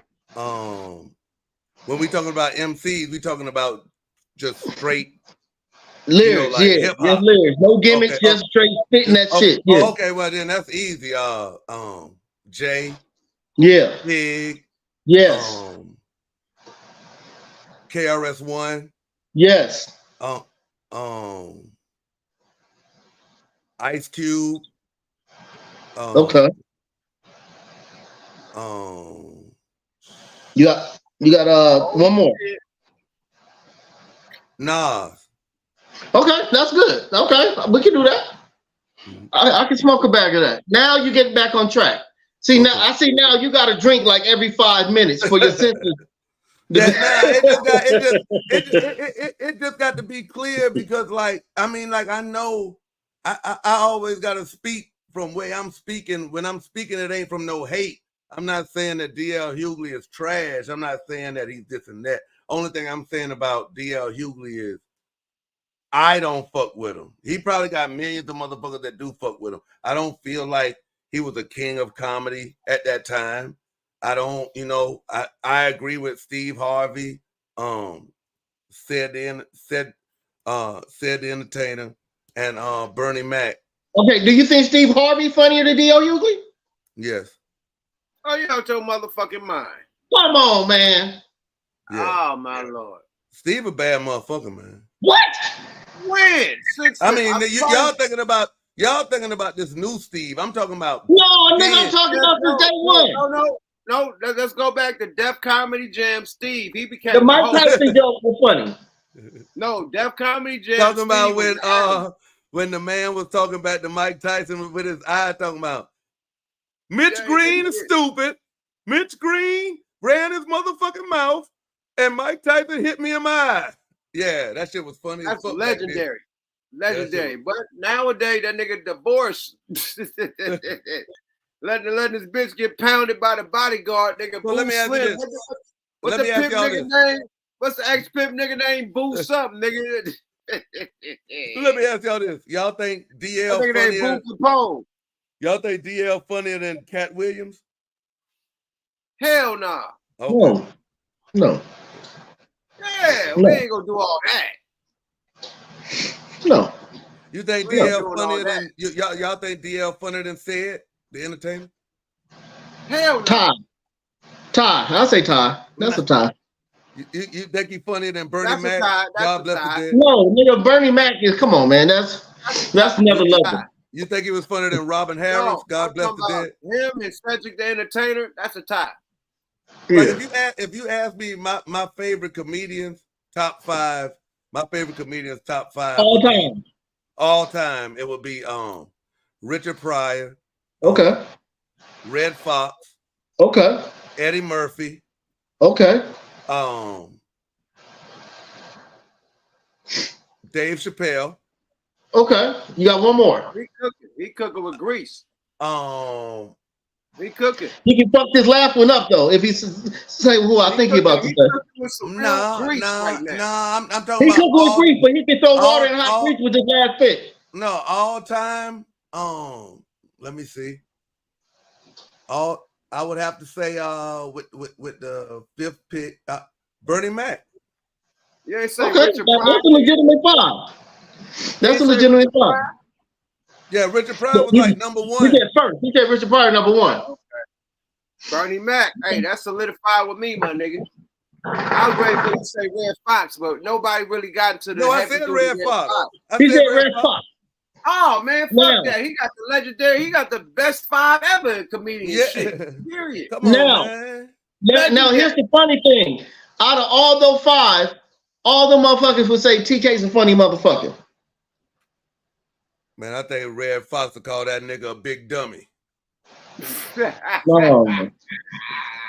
I mean, maybe we need to take a poll. Put a poll in your shit, yup, and be like, yo, do y'all think TK Kirkland is a funny motherfucker? Okay, this is what we do. If y'all think TK Kirkland is funny, put a number 1 in the chat. If you don't think he's funny, put a number 2. You know how much I don't think TK Kirkland is funny? Is if that nigga had told me, yo, Skinny, I'm going to take you out with me and I'm going to pay you $50 a show. I'd have been like, nigga, you crazy than a motherfucker. That's how much I mean, in that case, you wouldn't have taken the money from anybody. I mean, okay, listen here. This is I ain't counting pockets. Yuck and Gooch. I'm pretty sure every time y'all hit the live button, y'all make more than $50.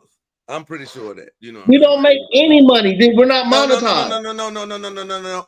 I'm talking about even with your Nigga, I make money when I sleep. And I see, that's what I'm saying. No, but I'm just talking about. I ain't even talking about your other endeavors.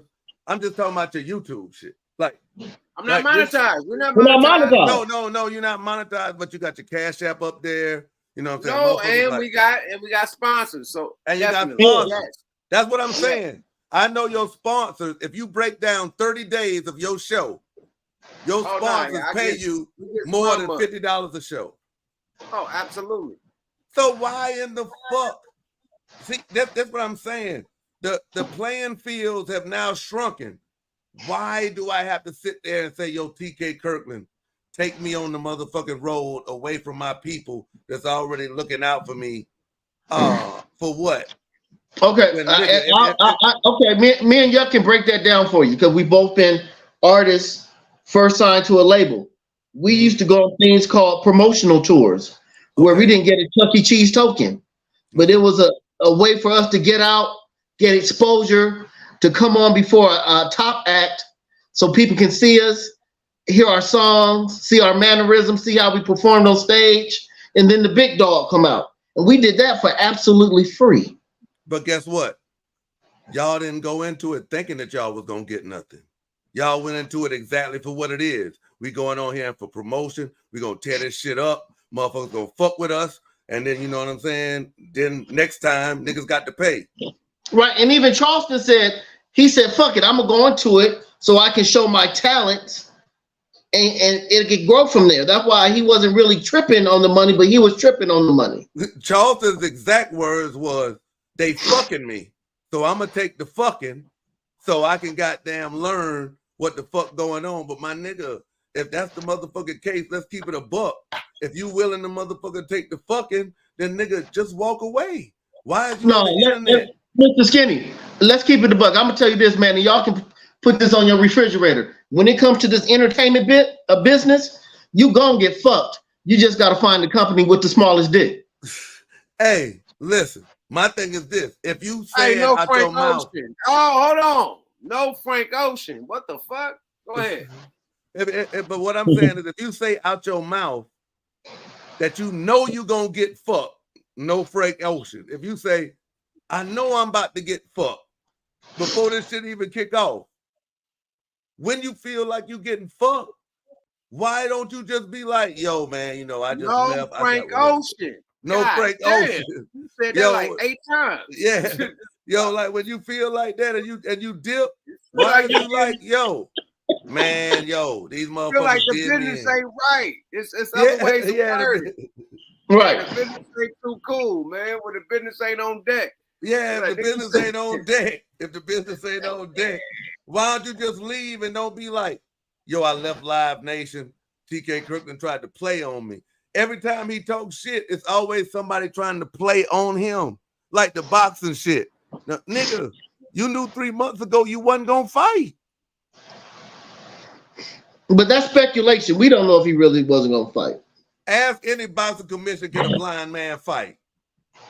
I can look it up now. Okay, ask any boxing commission, can a physically disabled man fight? I done seen niggas lose their eye in a fight. Legal for a blind man fight to again, fight in a fighting match.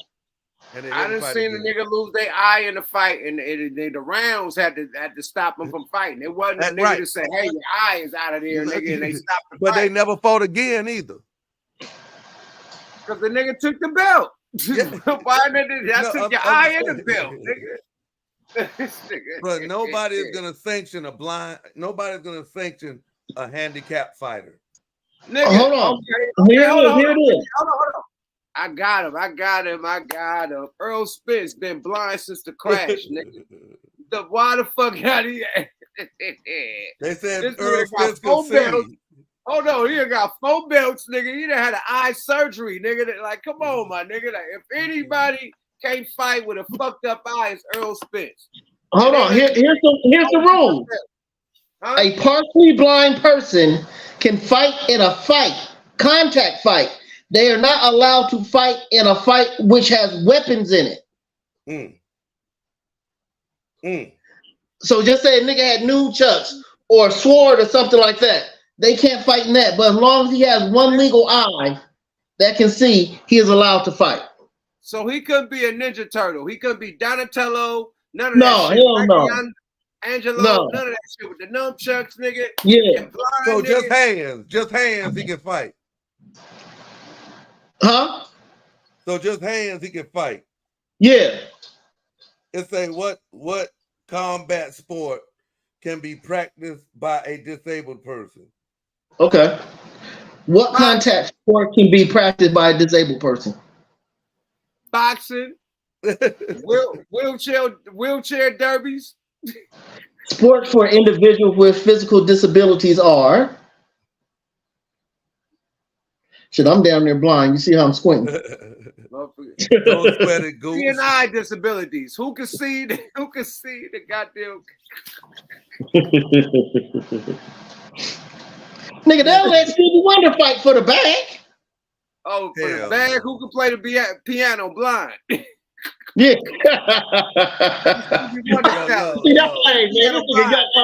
Hey, man. Nigga, they'll let Stevie Wonder drive in the Indy 500 for the money, nigga. Yuck, Gooch. Who was this nigga? Who was this nigga?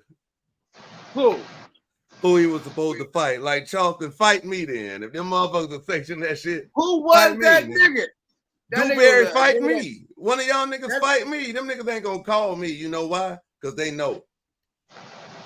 Hey, you know what? That nigga sold you your Jordan t-shirt tonight. That was the nigga that won. That was the nigga that was fighting. That nigga was in Foot Locker. He's like, nigga, I got the nigga. You got the blue shoe, the Blue Jays. I got the perfect shirt to match with that, nigga. Man, yo. Oh man, this nigga is crazy. No, let me get my glass. That in Foot Locker champs was the nigga that fought him. Who was that nigga? That nigga Charleston White about to take that nigga on tour and do him like TJ Kirkland, man. He leaked that nigga though. But look. What I want to really tell y'all though. Look, what I want to really tell y'all though, right? Like all bullshit aside, I got sprayed with bear mace, and it took like a week and a half to get that shit off my whole upper body, my nigga. I'm talking about burning every day, nigga. Your lips, your eyes, your face, nigga, your shoulder, your neck. And this bitch nigga back wanting to fight the next day. The next day. No, that was bullshit. I feel that one. That's why he should have got hit in his head. He should have hit him in his head. I got hit with the no Frank Ocean. I got sprayed with the real spray. You feel me? And that motherfucker had my shoulders on fire. My neck was on fire. My ears was on fire. My face was on fire. My forehead. Was anybody next to you when you got hit? Nigga, I got hit with a whole cannon, nigga, at a club. Was anybody next to you though? Nigga, it sprayed my glasses off. Nigga, the whole I'm just saying, it was more than you that got fucked up. Absolutely. Couple girls, but I took the whole splash because the nigga said, right in my face. Like, bro, I'm trying to get in the club. I'm performing. Like, bro, get the fuck out of my face. Like, he's doing too much for us to get in the club. I'm like, bro, I'm supposed to go on right now. They trying to shut the club down. I'm trying to get my bag. Nah, nigga, we about to go on before they shut it down. Fuck that. That boy sprayed my whole shit, boy. Nigga, I'm telling you, a week and a half. Everything was burning, nigga. My chest, my shoulder, everything he hit. No Frank Ocean. Everything that shit sprayed, shoulder, neck, elbows, knees, and toes. That shit sprayed the shit out of nigga, and I was burning for a motherfucking week. I'm in the shower every day. I'm burning in the bathtub, nigga. Like the bathtub is boiling, nigga. I'm boiling in the motherfucking shower. Like the shower, nigga. You do not want to get bear spray. I ain't never been pepper spray, but that bear spray, nigga, that shit land on your, it go through your clothes, nigga. Like, nigga, whoa, man, whoa, maybe whoa. Go down, Turbo. I might have believed that shit if when Charleston had hit that motherfucker, the white man who was announcing them and shit, and all them niggas had broke back, like, oh shit, you know what I'm saying? But man, come on, man, like, bro, real niggas know. Like these internet motherfuckers, like, oh shit. Hold up, scroll up. Let's present his case. Let's present Charleston White case, man, because we can't let it go down like that. We gotta have the, we neutral out here. We gotta present both sides. This is a big show. Yeah, we gotta present both sides of the coin. You dig, my nigga. Fair use. Let's go, Charleston White. That nigga on the pig poker and put a hole in his head, nigga. Yeah, bitch ass nigga, think y'all gonna keep fucking with me, nigga. You bitch ass, yeah, you keep wanting to fight outside the ring, okay? Make sure outside the ring, okay, you want to fight again, huh? I change your motherfucking mind. Put a hole in that nigga head. This nigga stupid. Nigga had him leaking. Had him leaking. He did do that. Come here. I told you get your hand out of my pocket. Get your hand out of my pocket. Had this motherfucking hand leaking. Then I take his hand out. Yuck mouth. Why he ain't stab him then? I told you I'm a boxer. You trying to fight? Hold on, man. That whole edge was enough, man. He poked it. He fucking she woke his game up, man. Oh, he ain't waiting. He had the nigga leaking in the elevator. What more can I say? Oh, some Jay-Z Hold on. shit. What can I do? Yeah. I got to do this for Mr. Skinny. I'm going to name all the sports where a partially blind person is allowed to compete in: rock climbing, snowboarding, ice hockey, curling, alpine skiing, volleyball, triathlon, tennis, taekwondo, table tennis, swimming, shooting, rugby, rowing, powerlifting, judo, 7-man football, fencing, equestrian, cycling, canoeing, basketball, boxing, and archery. Well, I knew he was gonna be in the boxing when you said that he could be in the I think you said wrestling or some shit. That nigga said boxing. That nigga said 7-foot football, 7 people. 7-man football, nigga. You good to go, nigga. They're not fucking with you in the NFL, but if it's 7-on-7, you good. Yo, Gooch. It's the difference between him being able to fight and a nigga Hey man, sanctioning can you imagine a blind motherfucker at quarterback? How many times he would get devastated? Man. If he can only play 7, that's 7-on-7. Yeah, see, but here's the thing. He'll only get tagged. Nobody really rushes the quarterback in 7-on-7. They'll tag him. They'll go for that. Man, but listen, nigga, man, if a motherfucker's internet career over if they let a one-eyed nigga beat him in boxing. Hey man. I don't know, man. I Nigga, don't know. You let my god brother Iron Mike put on that shit. Slick Rick got over his eye. He'll beat some niggas' asses. You think Nate Robinson will lose to Charleston? Hey, hold up, slow up. Don't disrespect. I'm a comic book collector. This was the illest one-eyed nigga in Nebraska, B. Who? Cyclops. Okay. The X-Man. The one-eyed bandit.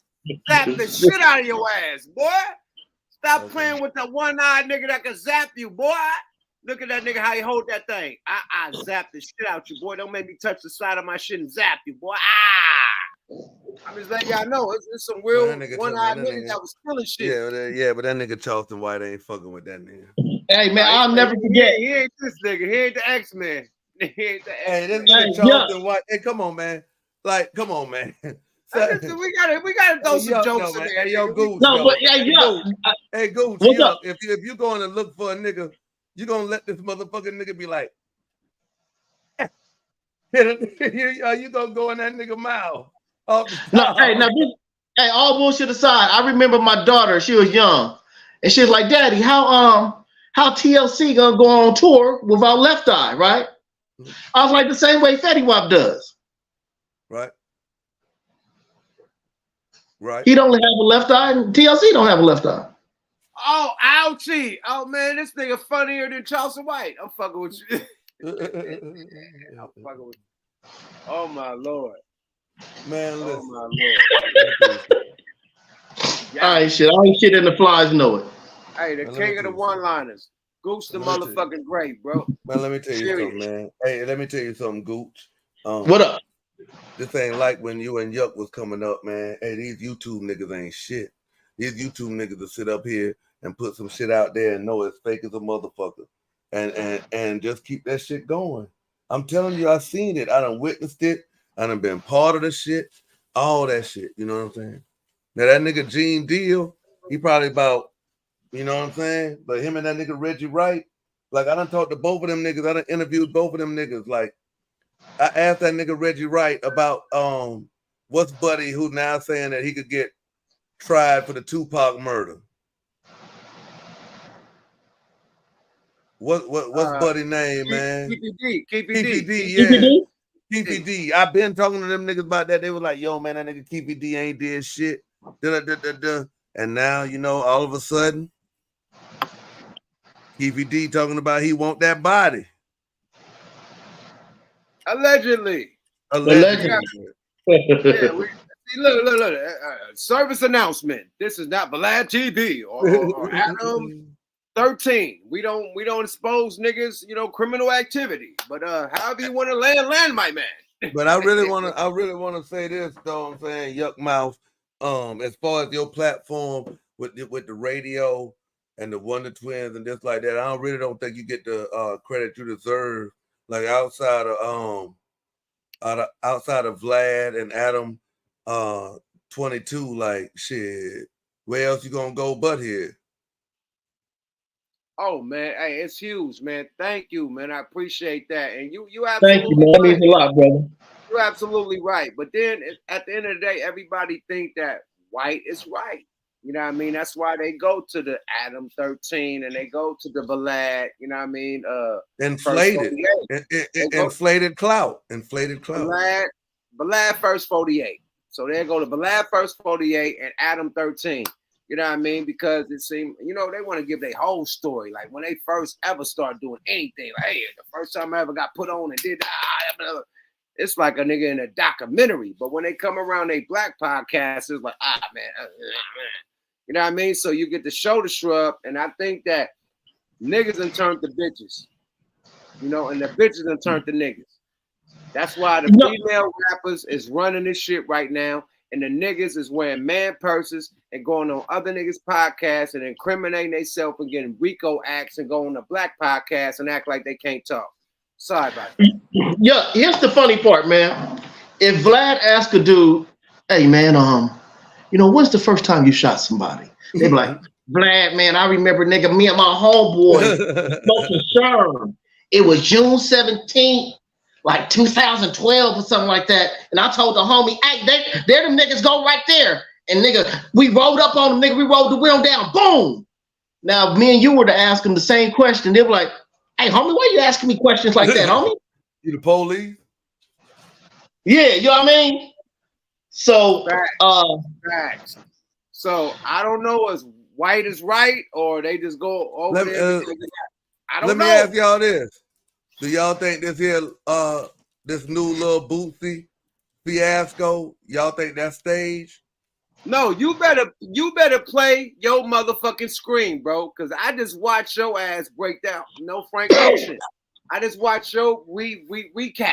Let's keep it up. We're gonna talk how we talk. Yeah. I just watched your recap of the situation with Boosie and his daughter. And this shit is heartbreaking.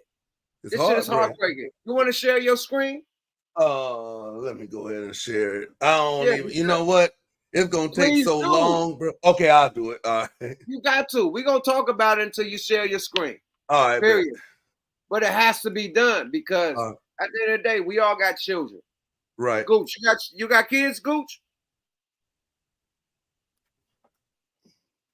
Hello? Can you hear me? Gooch, do you got Can children? You hear me? Yes, yes, we can hear you. Okay, so Mr. Skinny, do you have children? Yes. Okay, perfect. So, boom, let's get to the dialogue. But while you get into your shit, I'm gonna tell you like this, boy. Nobody had classes on how to be a parent. You had classes on how to be a scientist, a motherfucking lawyer, a motherfucking you nigga anything. You had nigga college, but you never had classes on how to be a parent, nigga. So you had to learn that shit on the fly or take, you know what I mean, notes from how your parents raised you. Right? Right. I got it queued. Hold on, let me see. Yo, it's crazy though, but I'm just saying, man, that nigga, when that boy said that he gonna fly, man, I'll let you play it, man. I never talk to my daughter like that, my nigga. No. That's what I'm saying, man. It was kind of crazy, like, because the interview came out, then the song came out, now she coming out. We know this nigga selling his cars and shit to get out this Fed case. It was just like too much, but here it is right here. Let me speed it up a little bit. I don't think we don't have to say fair use because it's your shit, right? Yeah, y'all can put shit. No, but I mean, I'm playing some shit from other motherfuckers. Hey, man, we ain't monetized. Let them take all this shit, man. We all right. 399 records. Let them play the shit. Here we go. We don't give a fuck. You guys have one thing together. One. So you prided yourself with giving all your kids a new car. Stop the nigga talking. Play the song. Yeah. Oh, play the song. Yeah, who the fuck is this talking? That's Vlad. Man, Vlad, he gonna blurp this shit out of us. Don't play no. Okay. Let me play the song. Oh my lord, you just trying to get a nigga whole channel taken. Nah, everything he said. Vlad, do not ever do that. Oh my lord. What the fuck, Skinny? I thought we was homies. We ain't monetizing. Damn, look at it. There you go. Yeah. Found it ungrateful. You can give a nigga love, but he still complain. Lace a nigga with a chain, make him scream his name. You can fall on your ass, be straight down bad. Nigga look the other way like they ain't seen a thing. You can buy a bitch whatever, she'll leave you, man. Jump ship, she ain't tripping cause she got a name. Niggas building up hate that they can't explain. Nigga shooting shots at you, now they want your slang. I never did nothing to him, but they got my man. If he wasn't bulletproof, he would've felt the same. Friends I reached my hand out to, they cut my hand. Took the word real nigga and they used it in vain. Ain't no rules in the game, man, these dudes they done change. Sis ass niggas, most goons, now they lame. Bitch ass niggas doing bitch ass shit that a bitch do. You might as well wear a thong, man. Y'all ungrateful ass. Nigga mad cause bitch ass niggas doing shit that bitches do. Might as well wear a thong, man. Hey, get to the part where he talking about his daughter. It's coming up bitch now. ass shit that a bitch do. You might as well wear a thong, man. Y'all ungrateful. You can give a nigga money, but it still ain't enough. Keep it straight 100, but it still ain't enough. Real to the bone gristle, but the real ain't enough. You can cry for a nigga, but the tears ain't enough. Nigga kick you in your ass when they feel it coming up. I ain't ungrateful. Baby mama, she done hit me with the child support. Old dirty ass bitch about the line coat. Well, that AMG Benz, I'ma need that back. Won't play it like that, you ain't about to keep that. Guess the bitch still mad cause her brother got wet. Just the same nigga fuck your little sister in the cat. Yeah, you suck bleak. Damn. God damn. Hey man, you should have been paused that motherfucker. Fair use. Yeah, my bad. That was it. That was the part right there. Damn. That nigga Boosie disrespectful. God damn. That nigga Boosie say he fucked your own sister in the cat. Oh my yeah, God. yeah. This is disrespectful, man, to your family, bro. Your like family, whatever bro. is what like everybody have problems with their family. You know what I mean? Like they the first ones to fuck you over because they could get away with it without getting the real death penalty. You know what I mean? Like you'll beat up your cousin, you know what I mean? They're gonna get beat up or touched on, but they know they ain't getting killed. So they'll do the most disrespectful cross your ass ever as far as family. That's why you don't do business with family. You know what I mean? Like money making moves, you know what I mean? Because they'll run off and then it's all good because we family. I can't kill you. I'm gonna keep it a buck, straight up. So, you know, other niggas know if you business with a motherfucker and they run off on a plug, nigga, they getting killed. It's a murder on your head, your family head. That's why I feel like, man, this shit here got to be on some pub shit because, bro, like it ain't no way, like I'm gonna let my daughter disrespect me, and even if it do go down like that, I'm not about to go on platforms and disrespect her. We gonna handle it how we gonna handle it, but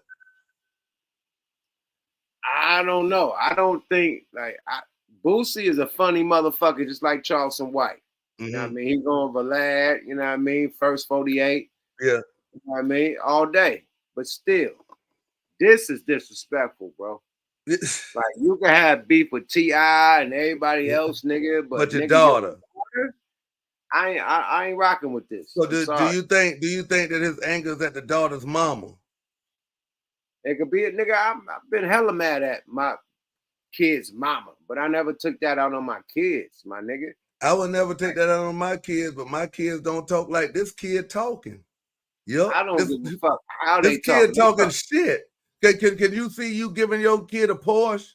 And then she's saying, man, shit, my motherfucking daddy ain't shit. He ain't never been here and shit, man. Fuck this car. Fuck that nigga.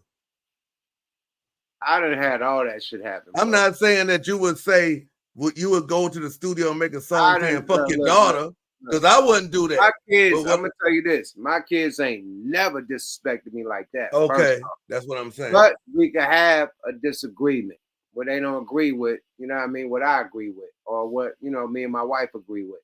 But it ain't going to no internet, it ain't going to no diss songs or none of that shit. That's happened at the round table. We're gonna have dinner, we're gonna talk about it, we're gonna nip it in the bud, and the shit is done. You know what I mean? You was in the industry. You was in the industry, you still in the industry. Let me ask you a question. You think motherfuckers out here buying Boosie music? Bro, I'm not a youngster. Like I'm gonna give you I'm gonna keep it a buck. He not no youngster. No, I'm gonna keep it a buck. In the Bay, yes. It's a market in the Bay. It's niggas that sound like Boosie in the Bay that's making a shitload of money independently. And when he come through the Bay, that's him. That's him.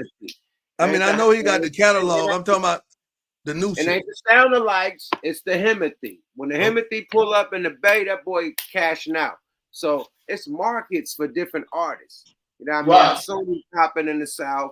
in certain markets, he could go, grab the bag. Well, he definitely pumps in the South. But what I'm saying is this: is he selling now without the hype train?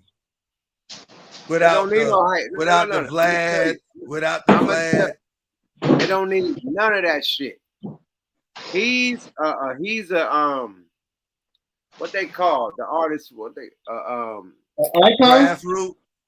No. When the artist is they keep booking the artist. What is it called when you got classic hits and shit? What is it called? Oh, he on some juvenile type shit. No, but whatever it's called, a legacy artist. You a legacy artist. He get paid more off his old school shit than his new school shit. Okay, what? School, just like Jay-Z and anybody. Yeah, LL get paid more off Rock the Bells than anything he get, put out now. Yeah, Too Short, Ice Cube. Them niggas perform shit from back in the day. Not they get paid for right now. So it's more of some legacy act shit to where that boy gonna be booked. You know what I mean? Regardless from his legacy shit, not from what he doing right now. So you know what I mean? So how you feel about the daughter situation? Well, we already done agreed that he should have never ever did that to her. So man, fuck that. My daughter say something about me, nigga. I'll take her tampons back. Dang. The thing is, we all done been through this shit. When the child, if you have kids, you know what I mean, and you done split up, you know what I mean, and did something different, you always have that moment where the child is with either the mother or either with the father. So it's gonna be either or. The daughter probably be more with the mother. The sons probably be more with Boosie. That's how it happened if you really have kids with different baby mamas.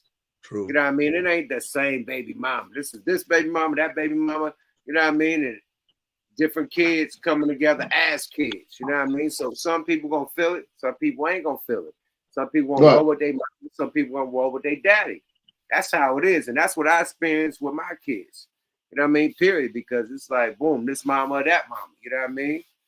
And I'm the dad. You know what I mean? So yeah, it's split shit up. Like on some real shit. You know what I mean? If you got kids by different baby mamas, it's gonna go there. Look. But when you buy somebody a SL or whatever, and they talk about I don't like this motherfucking color, bitch, buy your own car then, goddammit. Was that the one that was like, my daddy gonna get out of jail? The hyphy ass one that was little? Yeah. That's her? Yeah. Now she's saying that she wished the nigga was. My Lord. Yeah, there we go. Now she's saying she wished the nigga was on death row again. Yeah, come on, man. The one that said, my daddy gonna get out. That little ass one that was that little motherfucker grown now. Bitch, I'm gonna drain you so dry you won't have enough water in your body to cry. I'm taking everything back, bitch. Tupac just dropped on my head like, Lord have mercy. This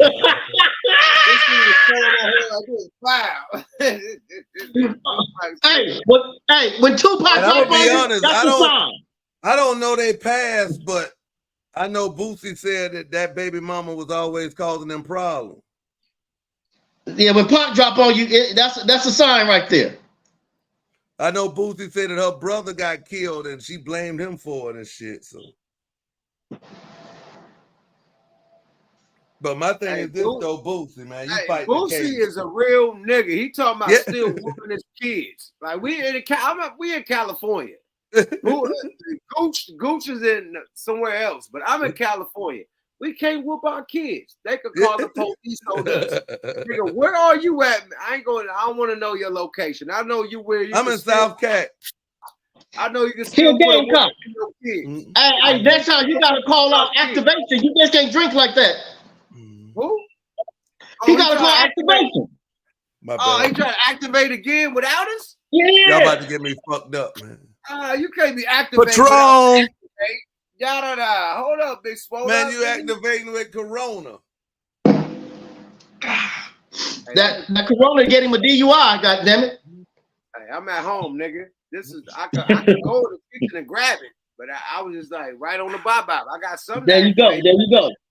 You hear me? But yeah, man. Yeah, man. Hey, it's been long, nigga. I know it's about 8 o'clock, about 10 o'clock in East Coast time, bro. No, it's midnight. No, that shit, 1 o'clock in the morning for them. Yeah, no, we can go down through there. Ain't shit going on down through here but a hurricane. Oh man, is you good money? Is you good I'm out good. there? Oh yeah, I'm good, bro. Hey, bro. Skinny man, I want to say this, brother. Me and Yuck, we interviewed some people, man, and we're not gonna take sides, but I can honestly say I had a good time talking to you, bro. You're a cool dude, man. You know what I mean? Nah, man, y'all good people, man. This is long overdue. A lot of people don't know, like, shit, Yuck. I'm talking about this even longer overdue than when Yuck fell off the stage, because Yuck had been hitting me up, and I'm like, shit, nigga, I hit him up when I get to Cali. I'm not thinking like he like, yo, nigga, you can just come on through, nigga. Know what I'm saying? Pull up one time, man. So salute to Mr. Skinny, man. When I'm still in recuperation, but he was one of the first ones. Like, yo, as soon as you about that thing, man, I want to get you on the podcast, man. So, man, that's dope, man. Yeah, man, like shit. We ain't even tapped the surface, man. So like, whenever, like, I'm telling you, man, like. No, we on your shit. We on your shit this week, right? Oh yeah. Y'all on my shit. Y'all on my shit. I'm invited. Thank you, man. Yeah, man, for real, for sure. Hey, man, that made me feel good, man. I nigga never started in Purple Rain, but I'm still a Prince. I can't wait to. I mean, yeah. Sure, man. But yeah, man, these niggas, yeah, man, it's a whole lot of shit, man. Cause I remember, like the Mr. Organic shit, like, man, it was just all type of shit. Like with the Mr. Organic shit, it was that shit. I still don't even know how that shit happened. I just remember, goddamn, motherfuckers was hitting me up like other blog sites, like, yo, that nigga Organic on some bullshit. And I was like, man, I'm riding for the nigga, because I'm like, shit, that nigga ain't never snaked me or nothing. Like, I'm promoting the nigga book. I'm promoting the nigga kids book. I'm promoting everything the nigga got going on, you know what I mean? And then I'm like, man, we on the motherfucking shoe tip. He hitting me up, keeping it real with him on that. I ain't charging that nigga no resale. All the motherfucking fake shit, I'm giving it to that nigga for free. And the nigga just start tripping, bro. I'm like, man, what the fuck? So then I'm like, shit, I see what motherfuckers like the other blog sites, like Ice Cream Vlogs and them saying, like, nigga, this nigga here is on some fake artist type shit, you know. Like, I don't wish the nigga no harm or no shit like that, but I'm like, if you on some Hollywood shit, let a nigga know you on some Hollywood shit, because I don't be on that Hollywood shit. If I say I fuck with you, I fuck with you. So that's the issue with you. That's the issue with you and Mr. Organic. You know, we got him on Smoke A Lot Radio tomorrow. You know, he's gonna Shout have out to Smoke A Lot Radio. You know, he's gonna have to answer these questions. Oh yeah. I mean, like, yeah, man. Like, listen, I'm telling you, man. Yo, that nigga was hitting me up. That nigga was like, yo, can you get these shoes? Can you get these shoes for my fake girlfriend? Because he was fucking with this motherfucking broad named Danielle Champion, but she was like a fake girlfriend at the time and shit like that. You know how motherfuckers be renting a girlfriend for their videos and shit? Like, she was like a fake girlfriend and shit. So I'm like, yeah, nigga, like, I'm telling you, my nigga, Yuck. Like, I'm telling you, one day this nigga went on like Instagram Live. I was just, you know how he was just spitting some motherfucking funny shit. So I reposted this shit. Nigga hit me up in the DMs, was like, hey, yo, man, can you take that shit down? Because, you know, I'm even taking it down myself. I like, man, don't sweat it, bro. I took the shit down. Ever since then, the nigga was on some bullshit. So I was like, man, yo, it is what it is, bro. But can you think that a nigga felt disrespected? Like, if a nigga crossed the line one time, it's like, bro, if we kicking it and then a nigga throw some, like, me and Gooch was talking about this shit today. Okay. We went through some shit. We ain't gonna even talk about what the issue was, but we went through some issues with some friends. Okay. You know what I mean? And Gooch felt some type of way about what the same shit you said. Okay. Now, does that shut down our friendship forever? You know what I mean? That's the question. You know why I shouldn't shut it down? Because when Gooch reached out to you or whatever may happen. No, it wasn't with me. It was with Gooch or somebody. Well, when Gooch, okay, you know why it shouldn't? Let's just say me and you, Yuck. If you said some shit and I reposted it and you said, yo, Skinny, I don't want that shit out there, and ASAP I take it down, I'm thinking we good. We good money. Yeah, like I ain't thinking that I violated you in no type of way. Like I'm what if like, a motherfucker posted it on somebody else's channel and you tapped in on the channel? What you mean? Why they? So what if Kwame Brown started, you know what I mean, hopped in on somebody else's channel that's talking shit about you? Okay. Yeah, he gonna get it too. Period. The person. All them niggas gonna get it. Yeah. Not just Kwame, the person that started the channel. Even though the nigga who was talking about me, the nigga who was talking about me, because the reason that Kwame Brown showed up is because he was talking about me. Right. Yeah. But what I'm saying with him, I wasn't talking about him. It wasn't a live or nothing. It was like a short. I clipped this shit. I put it up. I was like, yo, this nigga, Mr. Organic, is a fool with it. He DM'd me and was like, hey, yo, bro, can you take that down? I don't want people to see me like that. I took the shit down. Then after that, the nigga was on some bullshit. I'm like, damn, my nigga, like, I'm the nigga you hit me up with. You hit me up for shoes and shit. I'm not sitting here asking you for shout outs. None of that shit. I need some shoes, man. No Frank Ocean. I need the shoe hook up, my nigga. Hey, man, we'll talk. We locked in. I'm gonna tell you this, man. Organic gave me the merch hookup. You know what I mean? Like, man, throw that cheap shit away. Throw that shit away. No. I still get my hats, all that shit from downtown. You know, this is the like. Oh, you talking about your merch? Yo, you talking about he gave you the hookup who makes the merch for him? No, I this the block with I ain't gotta go through. I ain't never went through what he went through. Okay. I went through my own. He gave me the whole circle, the whole plaza. The layout. Okay. The layout to where you could go here, get whatever. Yeah, I've been out there. Yeah. That whole block. Yeah. So boom, I get my shit from multiple spots. Nigga, it's a hat spot, it's a woo-wop spot, it's a woo-wop spot. It's about 4 spots where I just boom, piece shit up. I'm picking up what you're putting down. His shit is somewhere else where he get his shit. Yeah. But I'm picking up what you're putting down. He put you down on the game. This watching his podcast, I seen the street he was on. I was like, boom, I pulled up. Right. And knew that was a spot to where you're gonna be able to do your merch at. Period. Look. And I pulled up there one time, and he pulled up one time. I'm like, oh, my nigga, yada. Thanks for the hookup, man. I'm doing my thing. I'm picking up, and we tapped in from there. So, you know what I mean? He been cool, you know what I mean, with the peoples we rock with. I never expected nothing but him doing what he do. You know what I mean? I expect and I mean, it'll be a different level. It'll be a different level. Like, like when I tell you, like, it's all about a lot of niggas use that word loyalty. I don't even want to use that. It's all about like realness with me. Like, nigga, if I tell you I fuck with you, I fuck with you. Like, I ain't trying to. I ain't trying to fuck you out of nothing. I ain't trying to motherfucking take no money off your plate, nigga. Whatever you doing, I'm promoting it.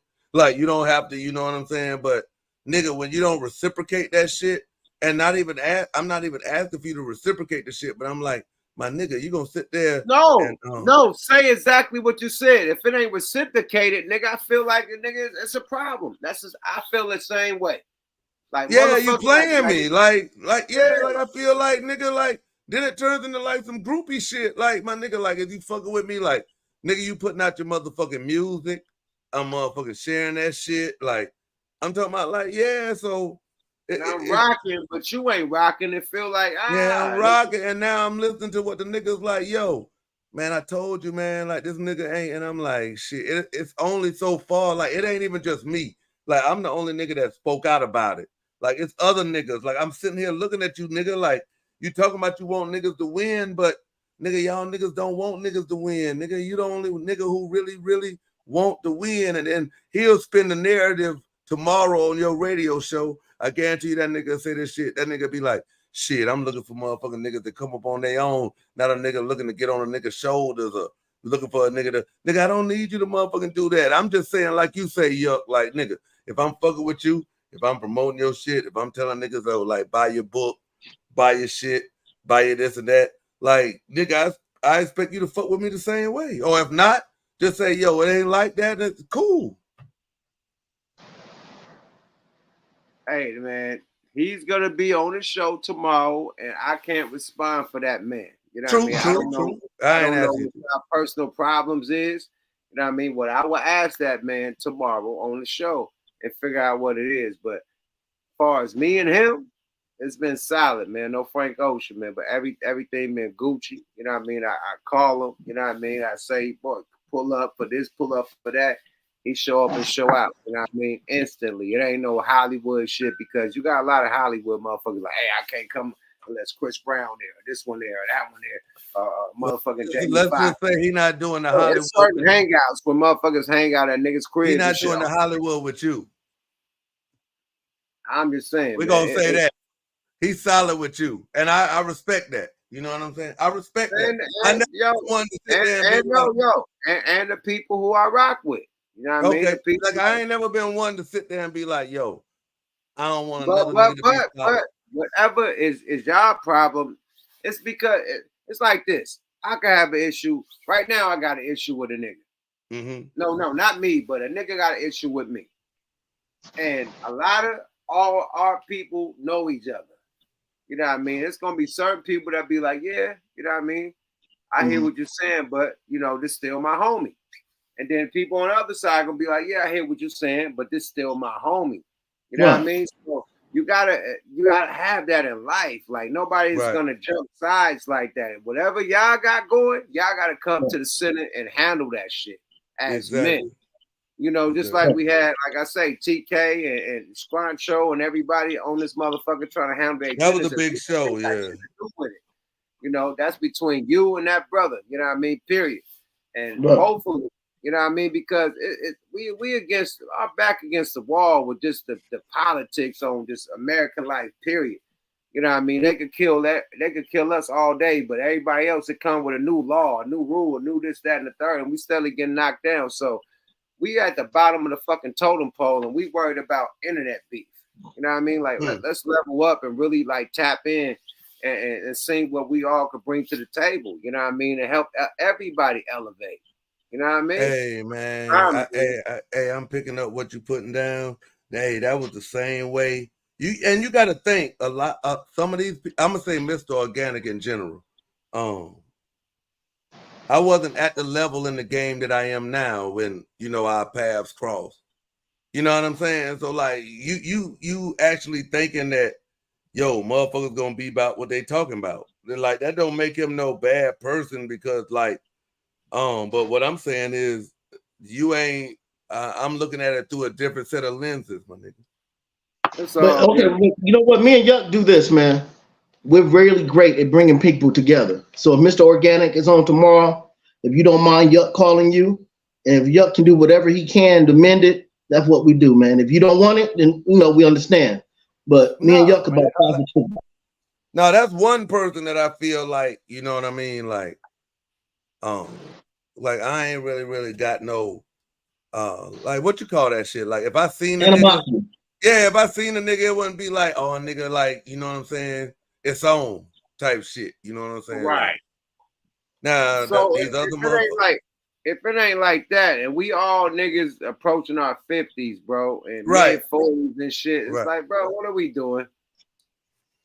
If the motherfuckers could make a phone call, but you know what I hate? You know what I hate? Now I'm gonna say this here. No, don't hate. No, I hate this type of shit right here. Know what you have a problem with. Okay, what I have a problem with? Yeah. What I have a problem with, Yuck, and I'm gonna ask you this because you might not have seen it. He's the type of motherfuckers. I'm gonna talk. This ain't speaking for y'all platform. I'm speaking for myself. I hate these niggas, my nigga. These the type of motherfucking niggas I hate. You had TK Kirkland on here. I watched that episode. Dewberry came up here. Them niggas talk respectfully, my nigga. Them niggas talk respectfully to each other. And when your podcast was over, I felt like it was squash. This nigga Dewberry went right back on his platform and was like, yeah, nigga, you tried to use us. And not on his platform, but another platform, and said, yo, that nigga TK Kirkland tried to use us. We lost $80,000. Like, nigga, you wasn't saying that over here. I can't stand that fake shit, bro. Well, what I don't understand, if you're not his manager, I don't see how we lost anything. You mean he lost something? Gooch, I couldn't have. Hey, man. I mean, thought the same way. I thought the same way. But see, I lived in France for a little while, and I know a little French. That's what I'm talking about when a nigga talk about we 50 or we about to be, I'm 50 or niggas in their mid 40s about to be 50. Yeah, but these niggas ain't looking at this YouTube shit like this, my nigga. They looking at that shit like, nigga, what's the views? What can I say to go viral and motherfucking talk shit about a nigga? They ain't looking at that shit. And that's why I say it's a difference, like that Mr. Organic shit. Nigga, I ain't like, listen, we can have a conversation and we can agree. I'm not trying to have a conversation to be back cool with the nigga. Like, we can have a conversation and just agree to, you know, you can agree to disagree. Yeah, just go our separate ways and don't speak on each other no more. You know what I'm saying? But and I'm very well at doing that. Like when niggas say that I always start shit with niggas, they don't talk about the niggas who I actually had a conversation with and we came to a, none of them niggas can ever say that, yo, that nigga Skinny started talking back about me. Okay. That's good money, Skinny. You know what I mean? And that's what we about, man. We about resolutions because these little ass kids, man, I hate to say it, these drill and kill motherfuckers, man. You can't step on motherfucking shoe. You can't have rap competition. You can't be the hottest nigga in the game. You can't have the baddest bitch, nigga. None of that, nigga. It comes with a death sentence, my nigga. So, with all the bullshit. So if we could resolve shit, because we are loved, we got loved ones. Like, even though we ain't tripping, our loved ones could trip. You know what I mean? Right. So that's why I make shit clear. I ain't got a problem with nobody. You know what I mean? To let my loved ones know I ain't got beef with nobody because they could catch a motherfucker slipping and be like, hey, you already did that because you said it was an issue without calling me. You know, me saying it ain't an issue, they gonna give me that phone call like, bro, I see you say it ain't cool. You know what I mean? It's cool. Is it cool? It's cool, my nigga, chill. You know, but if you ain't saying that it ain't cool, nigga, your loved ones gonna feel that love got love for you. They're gonna activate like the Wonder Twins, my nigga. So we always, if we from street culture, even though we doing this industry shit, we get a lot of love and a lot of praise and a lot of money from this shit. It's still street people and street family members that love us, and we all come from the streets. And everybody could get a different point of view. You know what I mean?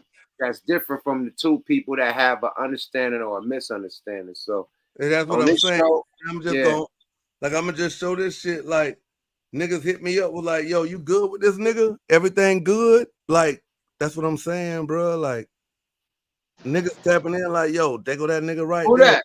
That's Charleston.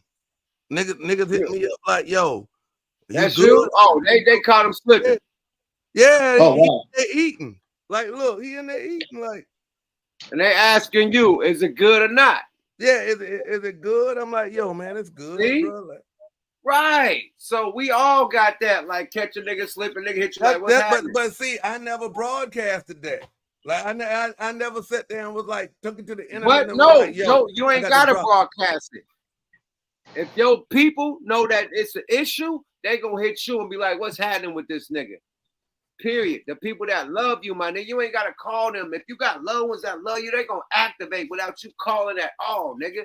Period. You ain't gotta make a call, nigga. If you really it's on site. It's on site. Gotta make a call, nigga. If it's disrespect, it's disrespect. They going. Period. Man, let's activate, man. Let's activate again. No, you mean let's deactivate, nigga? We've been on here 2 hours. No, let's activate again. I think I'm used to just going like 5-6 hour streams. Oh no, this is crazy. No, we're gonna do a part 2 with you, bro. It's super dope. Yo, we gotta do a part 2 because my nigga is legendary. Like, yo, Mr. Skinny is legendary, man. I'm tapped in with the channel. We tapped in, you know what I'm saying? So like whenever, man, like Gooch, I'm gonna tell you another thing when you talk about Cool G rap, like, nigga, you asked me my top 5 verses of all time. Cool G rap, The Symphony.